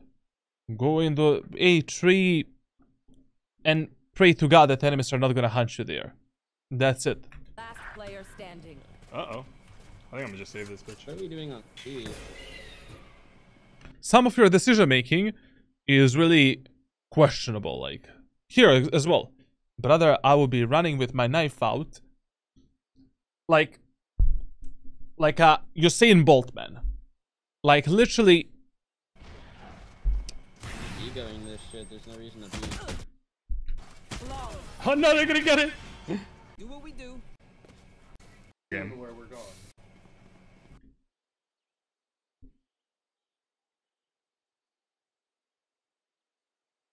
I'm baffled. Okay. Now we're playing an eco round again, like a eco hull by bonus. Essentially, like in the last round, enemies went C.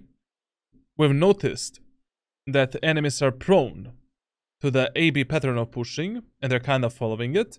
So in this round, playing A side makes a lot of sense. And starting from the next full buy round, we're not gonna trust our teammates, and instead we need to play the site where we think enemies are gonna go next. Now, in this round, I mean, like, generally speaking, what I do in eco rounds on a set of Lotus with static agents, such as Gekko, I just buy a shorty behind the site, and I'm trying to bait the enemies to come at the back side.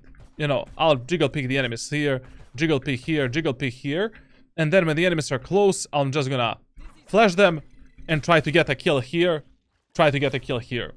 Your job in eco rounds is just to delay the enemies for a bit, try to trade yourself for as many kills as possible, and this is one of the easiest ways to do it, like on Lotus. I'm just gonna play tree with the sheriff.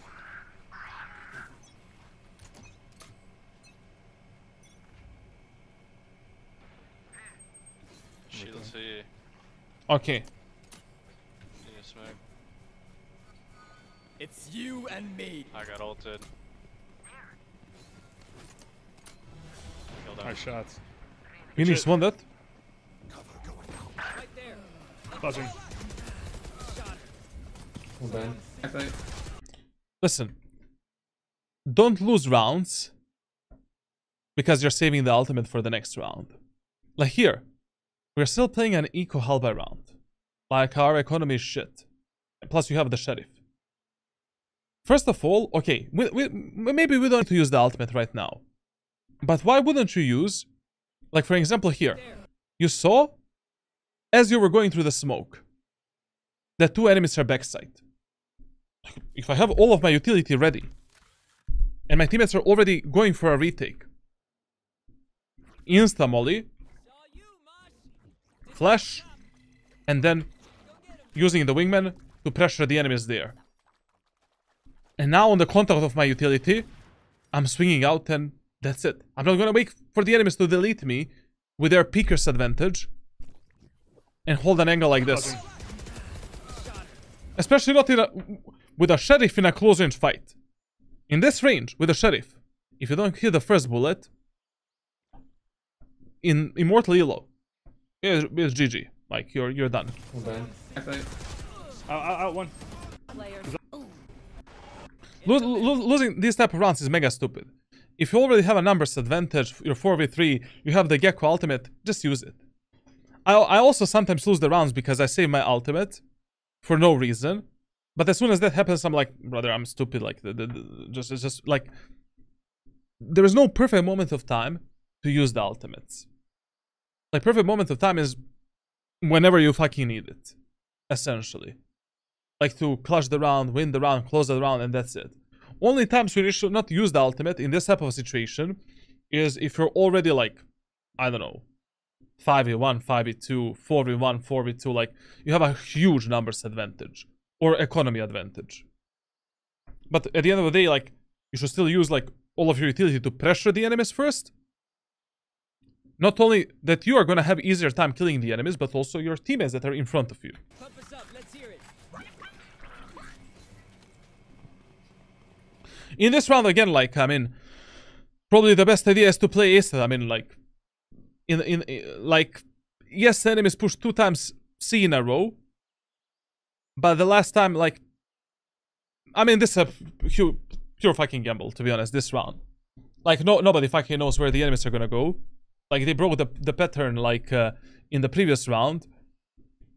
The best you can do is, like, maybe take aim and control and that's it. In this specific situation. Nothing else.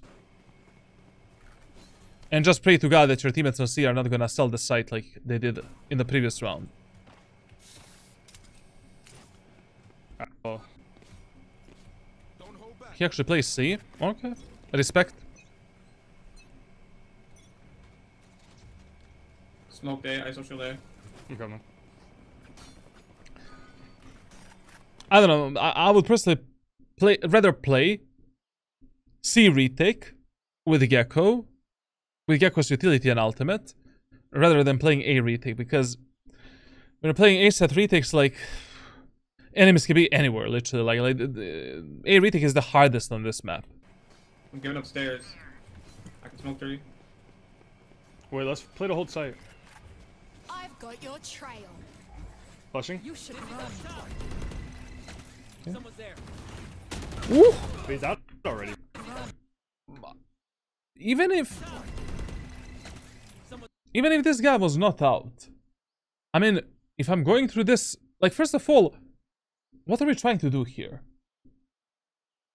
I mean, right now, destroying the Killjoy ultimate in the tree is quite an impossible task. Like, there's only, like, what, 10 seconds left for the Killjoy ultimate. I mean, that's gonna be fucking hard. You know, even if all 4 of you guys push, like, we are pushing into a territory, like, where Killjoy can nanoswarm us, Claw can meddle us, like, I don't know. Like, here, the best idea is just give them the site. They wasted 2 very important ultimates, like Sky ultimate, Killjoy ultimate. you have your own Gekko ultimate. Easy peasy. What was the problem?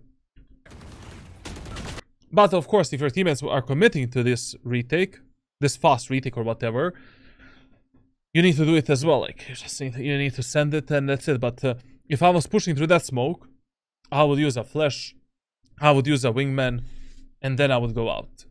Or I would go out on the contact between enemies and my teammates. Flushing.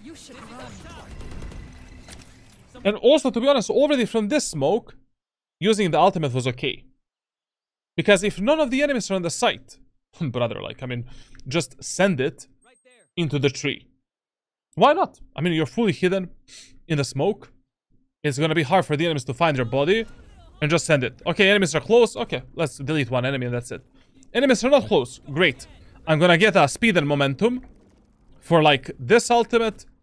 And it's gonna tag, like, 90% of players that are there.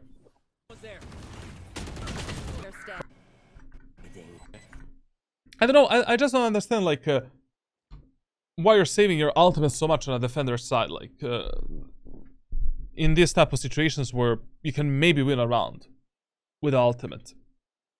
And pressure the enemies. And take some kills. Not sure. It's a 4.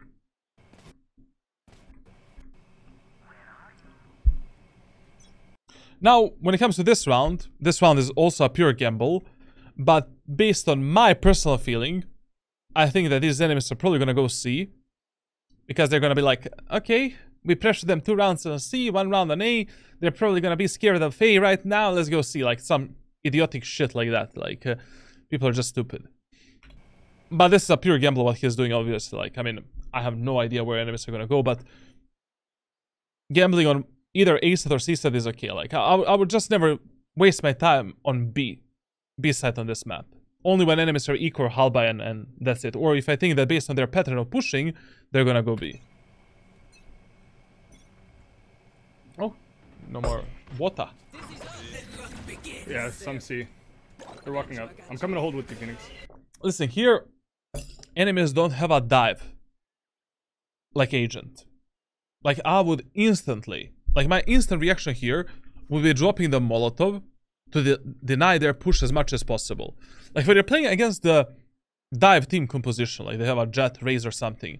Like, usually, you want to use your Molotov when the enemy Jet or Raze or Omen, they go into the site.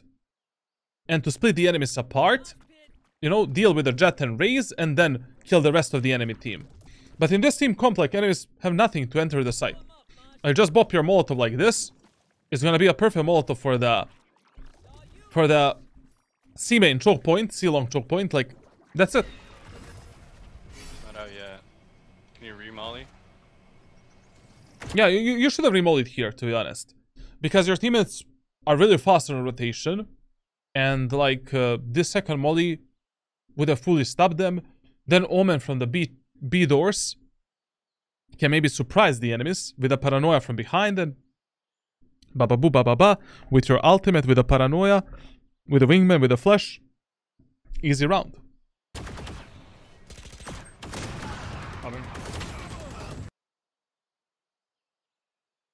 Did I just see Reyna with an ultimate on the attacker side, using the operator to enter the site?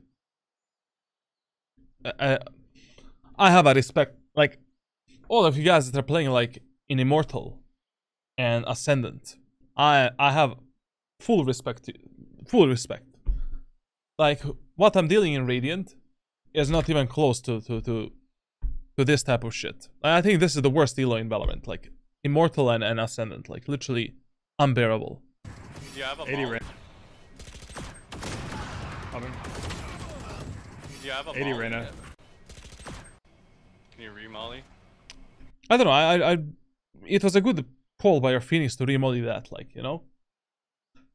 Like, it's gonna delay the enemies enough so that our teammates are ready to help us out, and then enemies are pushing in the site like 5 versus 5. We have the ultimate, we have the wingman. Like also, like, you need to start using your ultimate more. Like, there's no perfect moment of time, man. You're 5v5, enemies are pushing you. That's a perfect moment of time. try to get like 1-2 kills, make a numbers advantage, and that's it.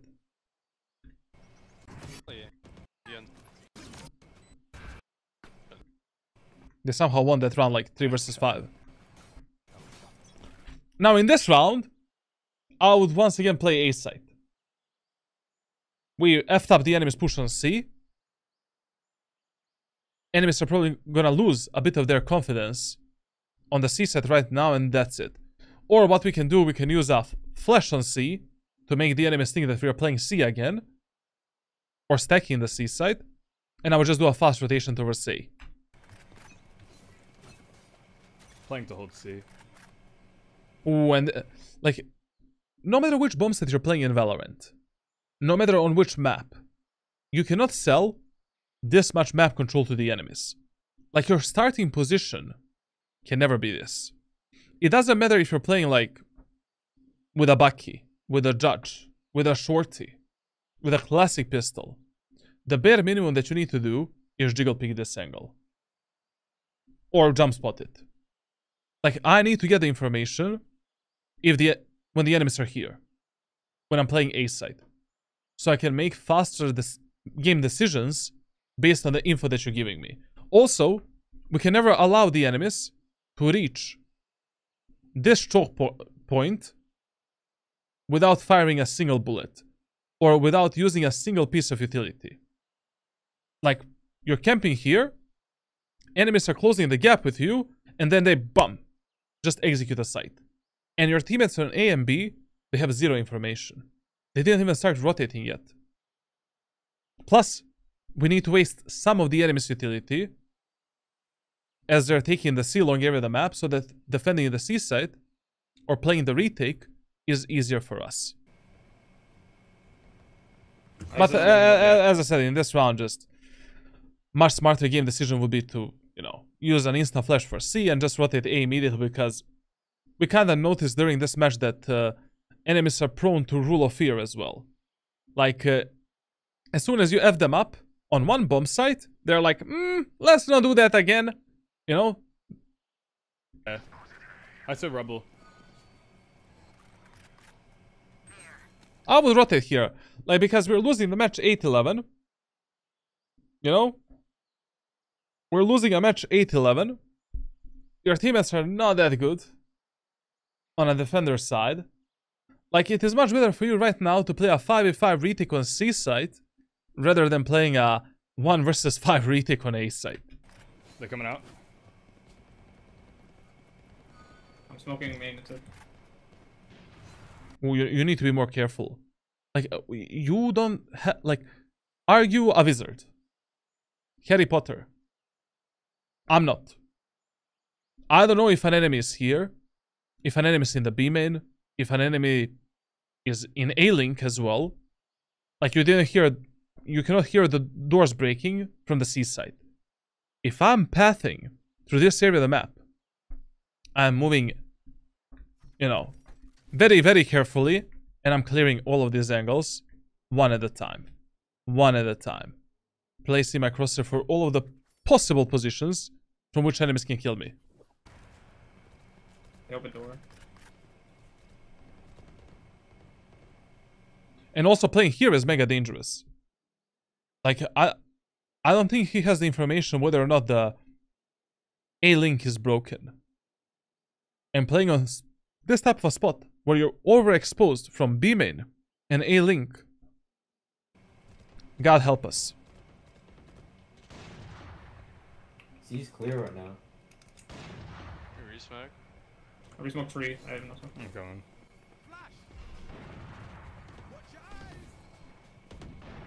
Nice shot. Listen, if your teammates are fighting the enemies in A main, and you're not ready to support them with any type of a flash, this flash is okay. Like, this flash here is gonna at least flash the enemies that are in this area of the map. So it's gonna catch this guy, this guy. If you're already not fast enough to give them some better flash. Like, a lot of times I do that one, like, especially if I notice that enemies are, like, you know, Right there. in this area of the map. Right now they're not me. Flashing. I'm ulting this. That flash, Three. like, that flash was really bad. Like, I mean, from this spot here, just chuck it like over this side and then bop, bop, bop, bop. You know? Or just, you can do this. And this flashes everyone. Like the one that you did, like literally didn't, like, efficiency of your utility usage with Gekko is really important. I'm really curious what you're doing on Sunset, because efficiency on Sunset is mega important, much more than on Lotus. Like this flash doesn't do that much, but this one clears almost every single spot where the enemies can be here. I mean, it's better, 10 times better than, you know, chucking the flash like this and only clearing that angle. Unlucky. They're hopping. I don't have flash or anything. But you can pick it up. We have bomb, we have bomb. Right there. One's like by the door.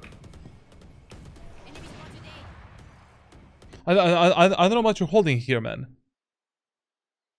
Like, didn't you see that both ISO and Sky are around the rubble? 30 seconds left. And you're still holding it? Let's go now. Good Okay. job, everyone. Okay. Eco and D and listen.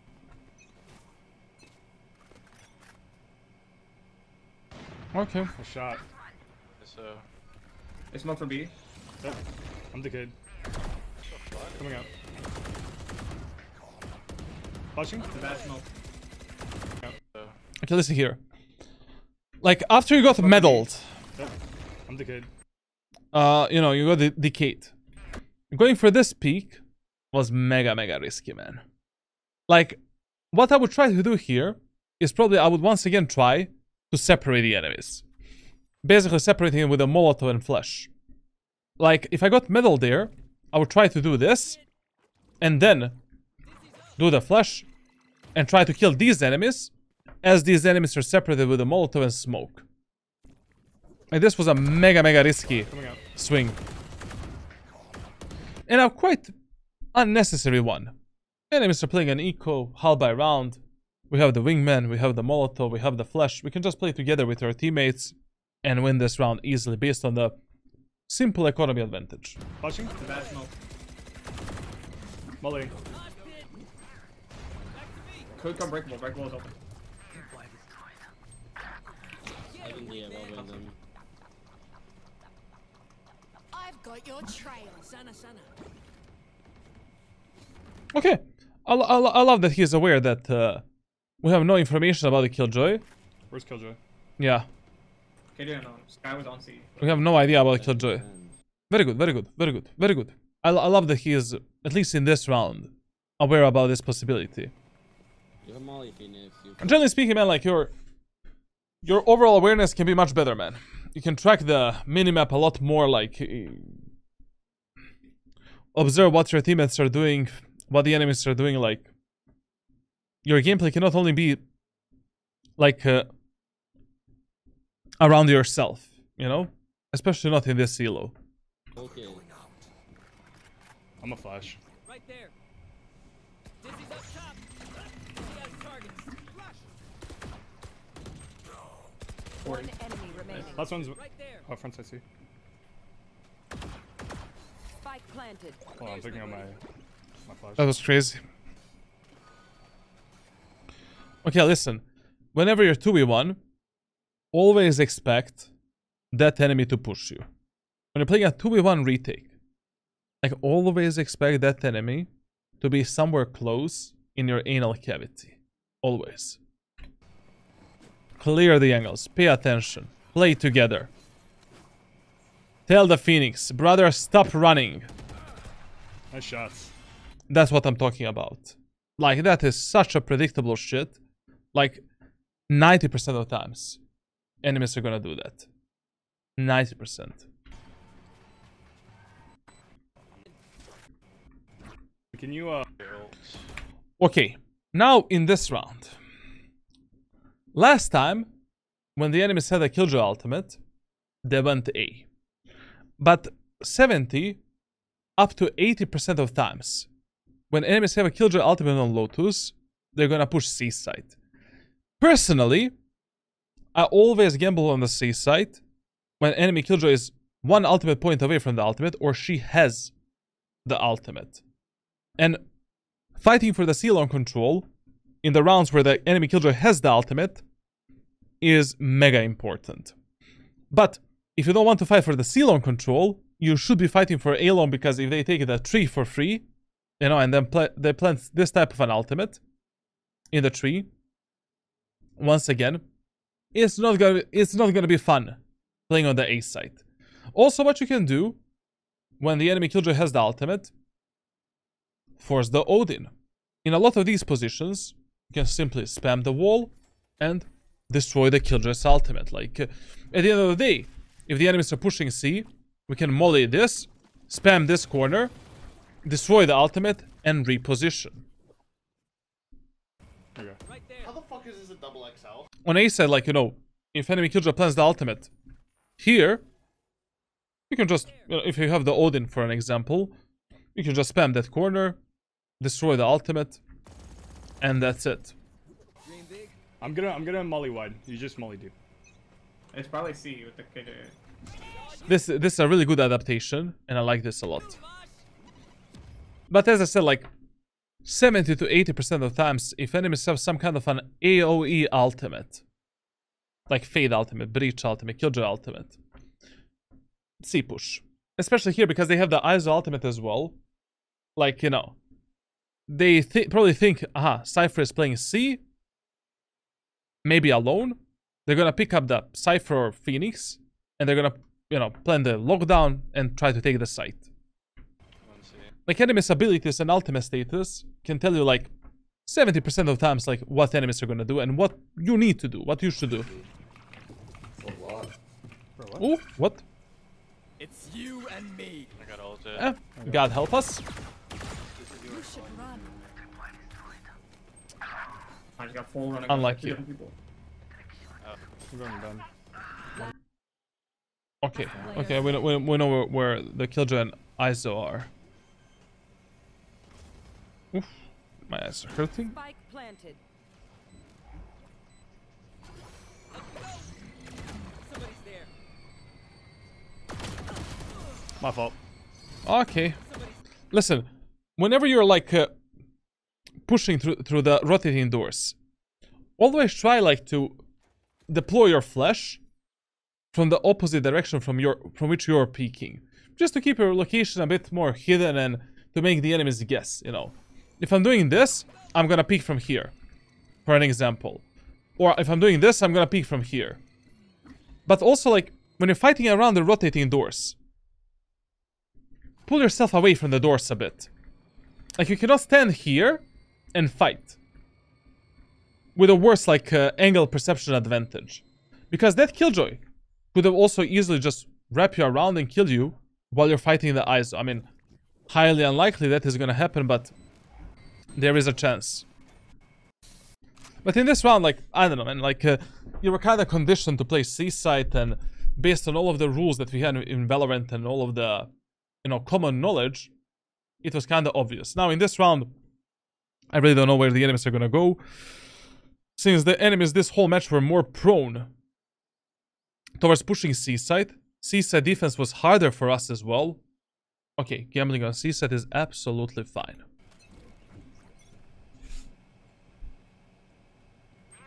ISO A.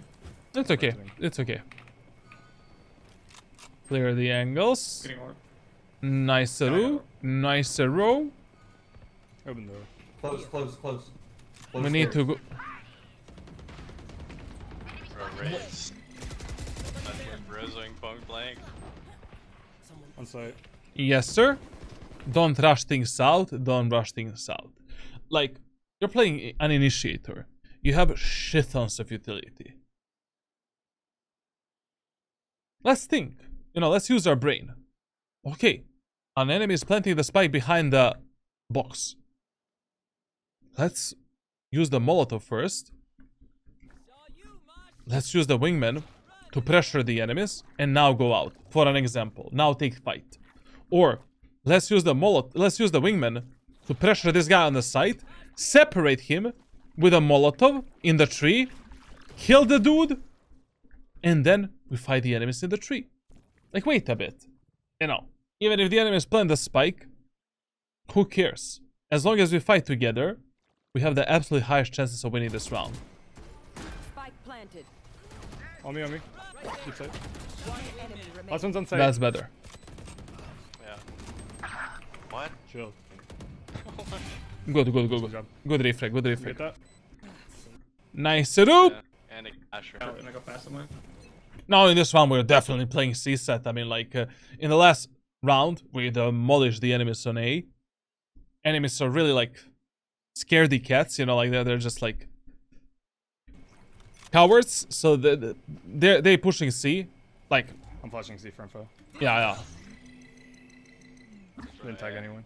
I got you. That's okay. It was okay gamble. I'm getting ready to ult on to come out. It's an okay gamble. I smoked up here.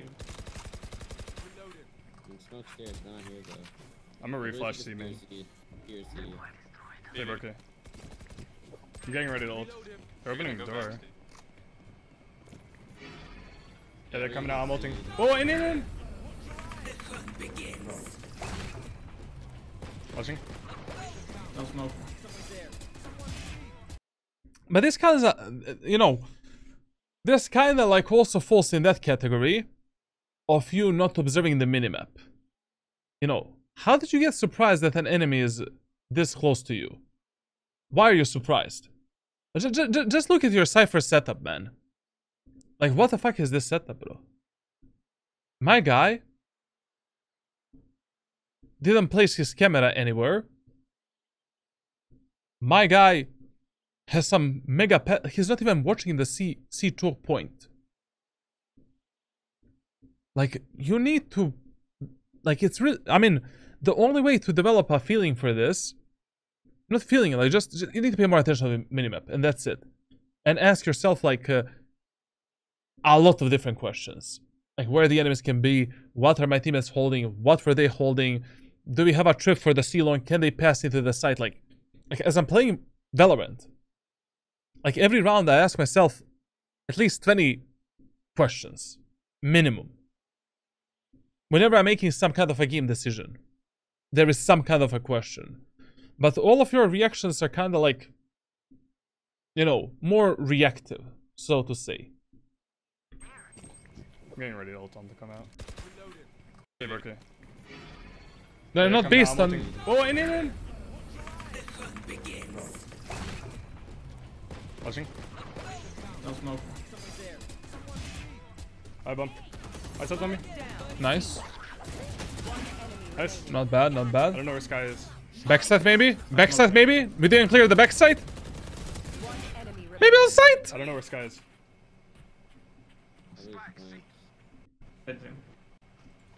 He's here? AFK?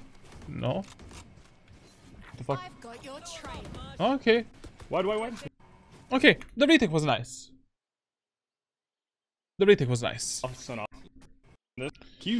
Now on this attacker side, obviously, like, just send it C, and then, you know, in this first overtime, I would just send it C site and be done with it.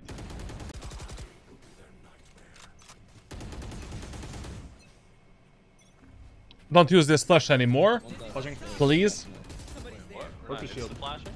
If two enemies are contesting you, separate the enemies. Like, if one enemy is here, ISO. One enemy is here, Reyna. Fuck this guy and separate this guy. I mean, separate this guy and just remove this guy from this equation. Like, feel free. Use a jiggle throw Molotov. Pressure this guy with the wingman. Take an easy kill. Pick up the Dizzy. Pick up the wingman. And now we push into the C site that is free. Sit down. That one. I'm gonna grab the orb. I'm one off ult here. You did good. Wait, maybe go B? No, there's one more B. Maybe work A then. We can get orbs. I mean, like, when you're 4v3, generally speaking, it really doesn't matter where you're gonna end up. Like, here we know that the Killjoy has the full setup for C site. Just regroup and hit something together. At the end of the day, it really doesn't matter. When you make a true numbers advantage on the attacker side, as long as you fight together, you'll have the highest chances of winning that round. Unless you're playing some kind of an eco round. Yeah, but Like here, you should have just told your teammate, Cypher, please, brother, like, you know, get the fuck away from C-Long and play with us. Let's go A together. this guy's C. But isolating these 1v1 duels in a numbers advantage is the worst thing you can do. You can grab that. I'm gonna be late. We'll see. Upstairs. Point safe. Guy ate that nade.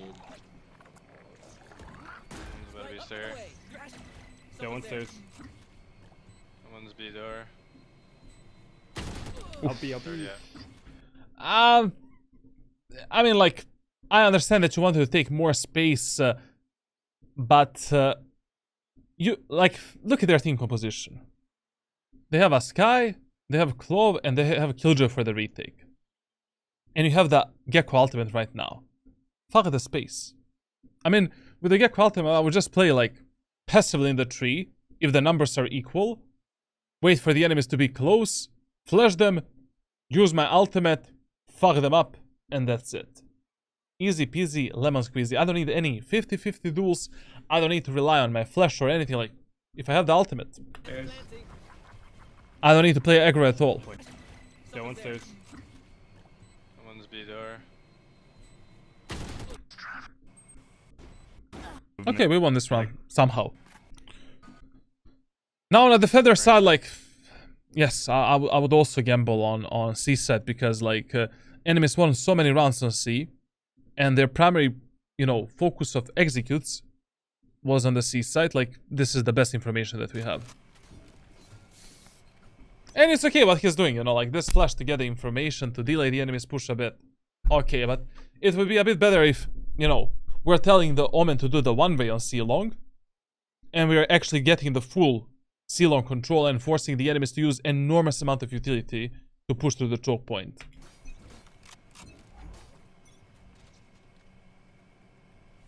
Close Okay, it's okay. Sky C. Class C, Class C. I'm gonna say.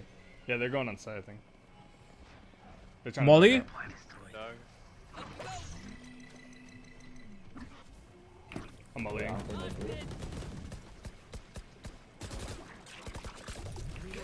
Remollied. I don't know, this looks like a fake, man. Like, only Initiator and Sentinel here. And no one pushed in the side with the dog. This is what I do on the fakes. You know, I usually tell my Initiator and Sentinels, like, hey guys, can you fake this? I don't give a shit about you because you're anyways static and useless. For me, later. And you also have the most amount of utility. This really looks like a fake. I'm not certain, just that's what I would think right now. They're gonna open B door. That's through Fuck, man. The ISO went through B. B. Wait, Omen. C long. Now it's not gonna be fake anymore. Now it's not gonna be fake.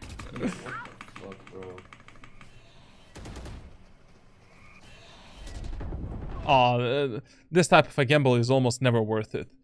Now, I cannot remember the last time when I was flashed by the Reyna flash and actually got a kill. Like this random spray is just full RNG, like in spray edge mode.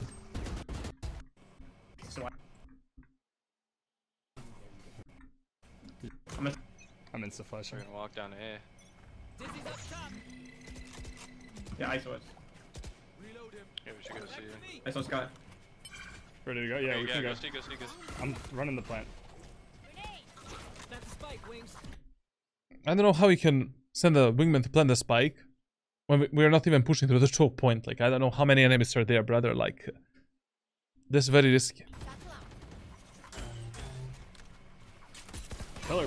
Somewhere back. Like, right now, I would actually send a wingman to plant the spike, maybe. My wingman's dizzy's up. Okay, flush. On water. Waterfall. We're smoking water. Out backside. Whenever enemies are, like, in some kind of a position from which you can pressure them with a Molotov, take your time to use the Molotov. Like here, this Reyna is in a really bad spot to fight your allies. She's here. If you just bounce your Molotov from this wall, she's gonna be stuck. She needs to make some kind of a decision. Either to push here or push here. Whichever decision she makes, if we catch her off guard as she is moving, that's an easy kill for us. Very easy. Ah, Left side, we did it, but left side, he's stuck. very delayed decision making. One enemy remaining. Thanks. Nice. He's up. Good. Okay. Once again, good ending of the round. Yeah, we can't let them walk through B. Listen, man, like, if you have Cypher in the team, or Killjoy, like, one piece of the Sentinel's utility should always be on the B side, 24/7. Like, you cannot stack Alarm Bot and Turret on C. You cannot stack 2 tripwires on C side, or A side. Like, there needs to be something for C. If you're playing with Cypher, he is conditioned to give you this trip, and you should ask for it. Like, ISO lurking through the B main against the Cypher and fucking us up from behind in the waterfall. Unacceptable. That cannot happen. Some A. Coming. One's gonna walk through B, I think, to be honest. Maybe. Yeah, one's one. I was talking about this in one of the previous rounds, like, it's just stupid. You know, I'm always talking about this in my coaching sessions, in the videos, like, it's a good habit that everyone should have. Like, your crosser should always have some kind of a job. And your crosser should always be placed on the most probable angle from which enemies can kill you at that moment of time. Even if you have the knife in your hands, at least once you see an enemy, you can maybe jump around, pull out your knife, maybe survive. Maybe you're gonna see the inch of the enemy's gun as you're going around the corner, then you're gonna get that information. But when you're running just like this, you're not getting any information for yourself. And unless you saw all of the enemies on the minimap, you cannot do something like this. Like, how can I do this if I don't know if an enemy can be B-main? I can't. One's 2B. 40, bro. What? And also, re-engaging this guy in a 1v1 duel without using a flash, without fighting together with your teammates and utility, just stupid. Why would you do that? Like, at least 3, 4, or 5 times during this VOD review, you died because you forced some kind of a pointless 50-50 fight. And you were not playing on a refrag potential with your teammates. Why? Just wait a bit more. Be more patient. Like, even if you need to sell a bit of map control to the enemies, like, at the end of the day, this is a team play game. It's all about the numbers, all about refragging each other's out, and that's it. Long B. Yeah. Kill 2. Ah, nice. It was actually a close round. Switching for time. Grant. Okay, we can play this overtime as well. They're not gonna push out really. I killed. But to be honest, like, 2 overtimes in a row, we push C. In this one, we can maybe fake C and go A, to be honest. Like, we can create the same pattern again. Up and away. You did good. Pushing it. 3? I'm missing my Okay, bomb. go see, go Okay. I mean, if 3 enemies are pushing A, and your teammate on A dies in A main, you're forced to execute the C set as soon as possible. Stunning, man. Wingman's gonna plant spike. Nice. Try to support your, like, listen, your default execute on C site one more time. So, we're sending the molly, Blow 'em up, Marsh. sending the wingman to plant the spike or to reveal the enemies using the flash. Done. See here. Dizzy's up top. Dizzy has shot my wingman. That, like, we need to have the molly for either this or this when you're executing C site. Like, one of these 2 molotovs you need to have. We need to deny this space from the enemy team. Period. One's waterfall. 2 were pushing it. Oh, they're coming back. 2-1, 2-1, right? Well, two. One's out already. One on B. One I'm waterfall. re-smoking water. I'm waiting for the smoke. Sana, sana. Yeah, water. Landing. Water. Kennedy plays CT a lot. Ow, 89. Water. Kennedy. This was mega unnecessary, man. Like, you're 4v2. Like, this is what I'm talking about. Like, some of these fights that you take just don't make any sense. You're 4v2.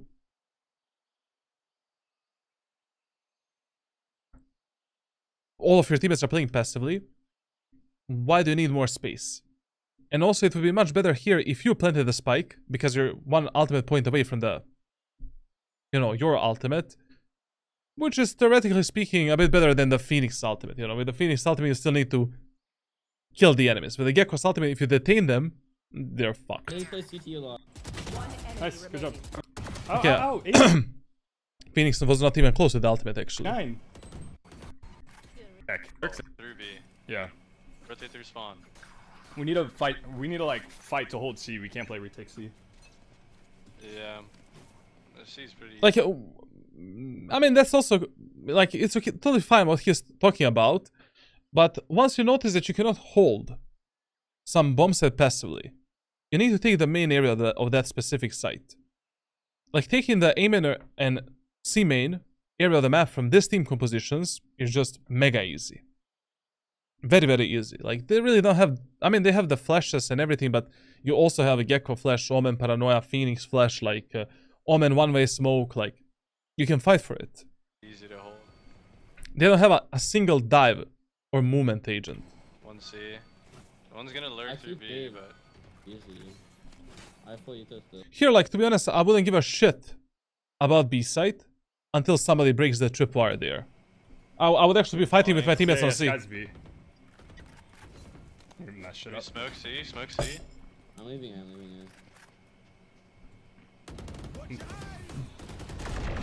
I told you. Chill. 4v2? We have the spike? We play on the refrag potential, right? We stay with the Cypher?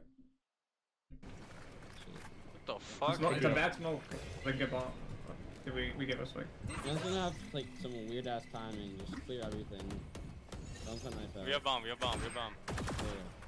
Spam on... Instantly resmoke this. I have no smoke. They don't even have bomb. One enemy remaining. GG! Good Take job. care, everyone. Good job. Okay. Not really the best Gekko gameplay ever. Like, I'm not gonna, you know, summarize all of the mistakes that you made, because you made a lot of them. I'm just gonna share with you through the private messages one specific training that I want you to do, like, for the next 3 months. You will also get a dedicated aim training routine that is gonna fix these micro correction problems that you, I mean, there were not a lot of them, but you did, like, your raw aim is generally okay. It's good, actually. Just the micro corrections in some of the fights were like, you're not even using your wrist at all. Now, another topic. I'm gonna share with you private coaching videos that are gonna explain a bit better for you, like, you know, this concept of reading the game, reading the teammates, playing the numbers, how to be more focused on the minimap and stuff like that.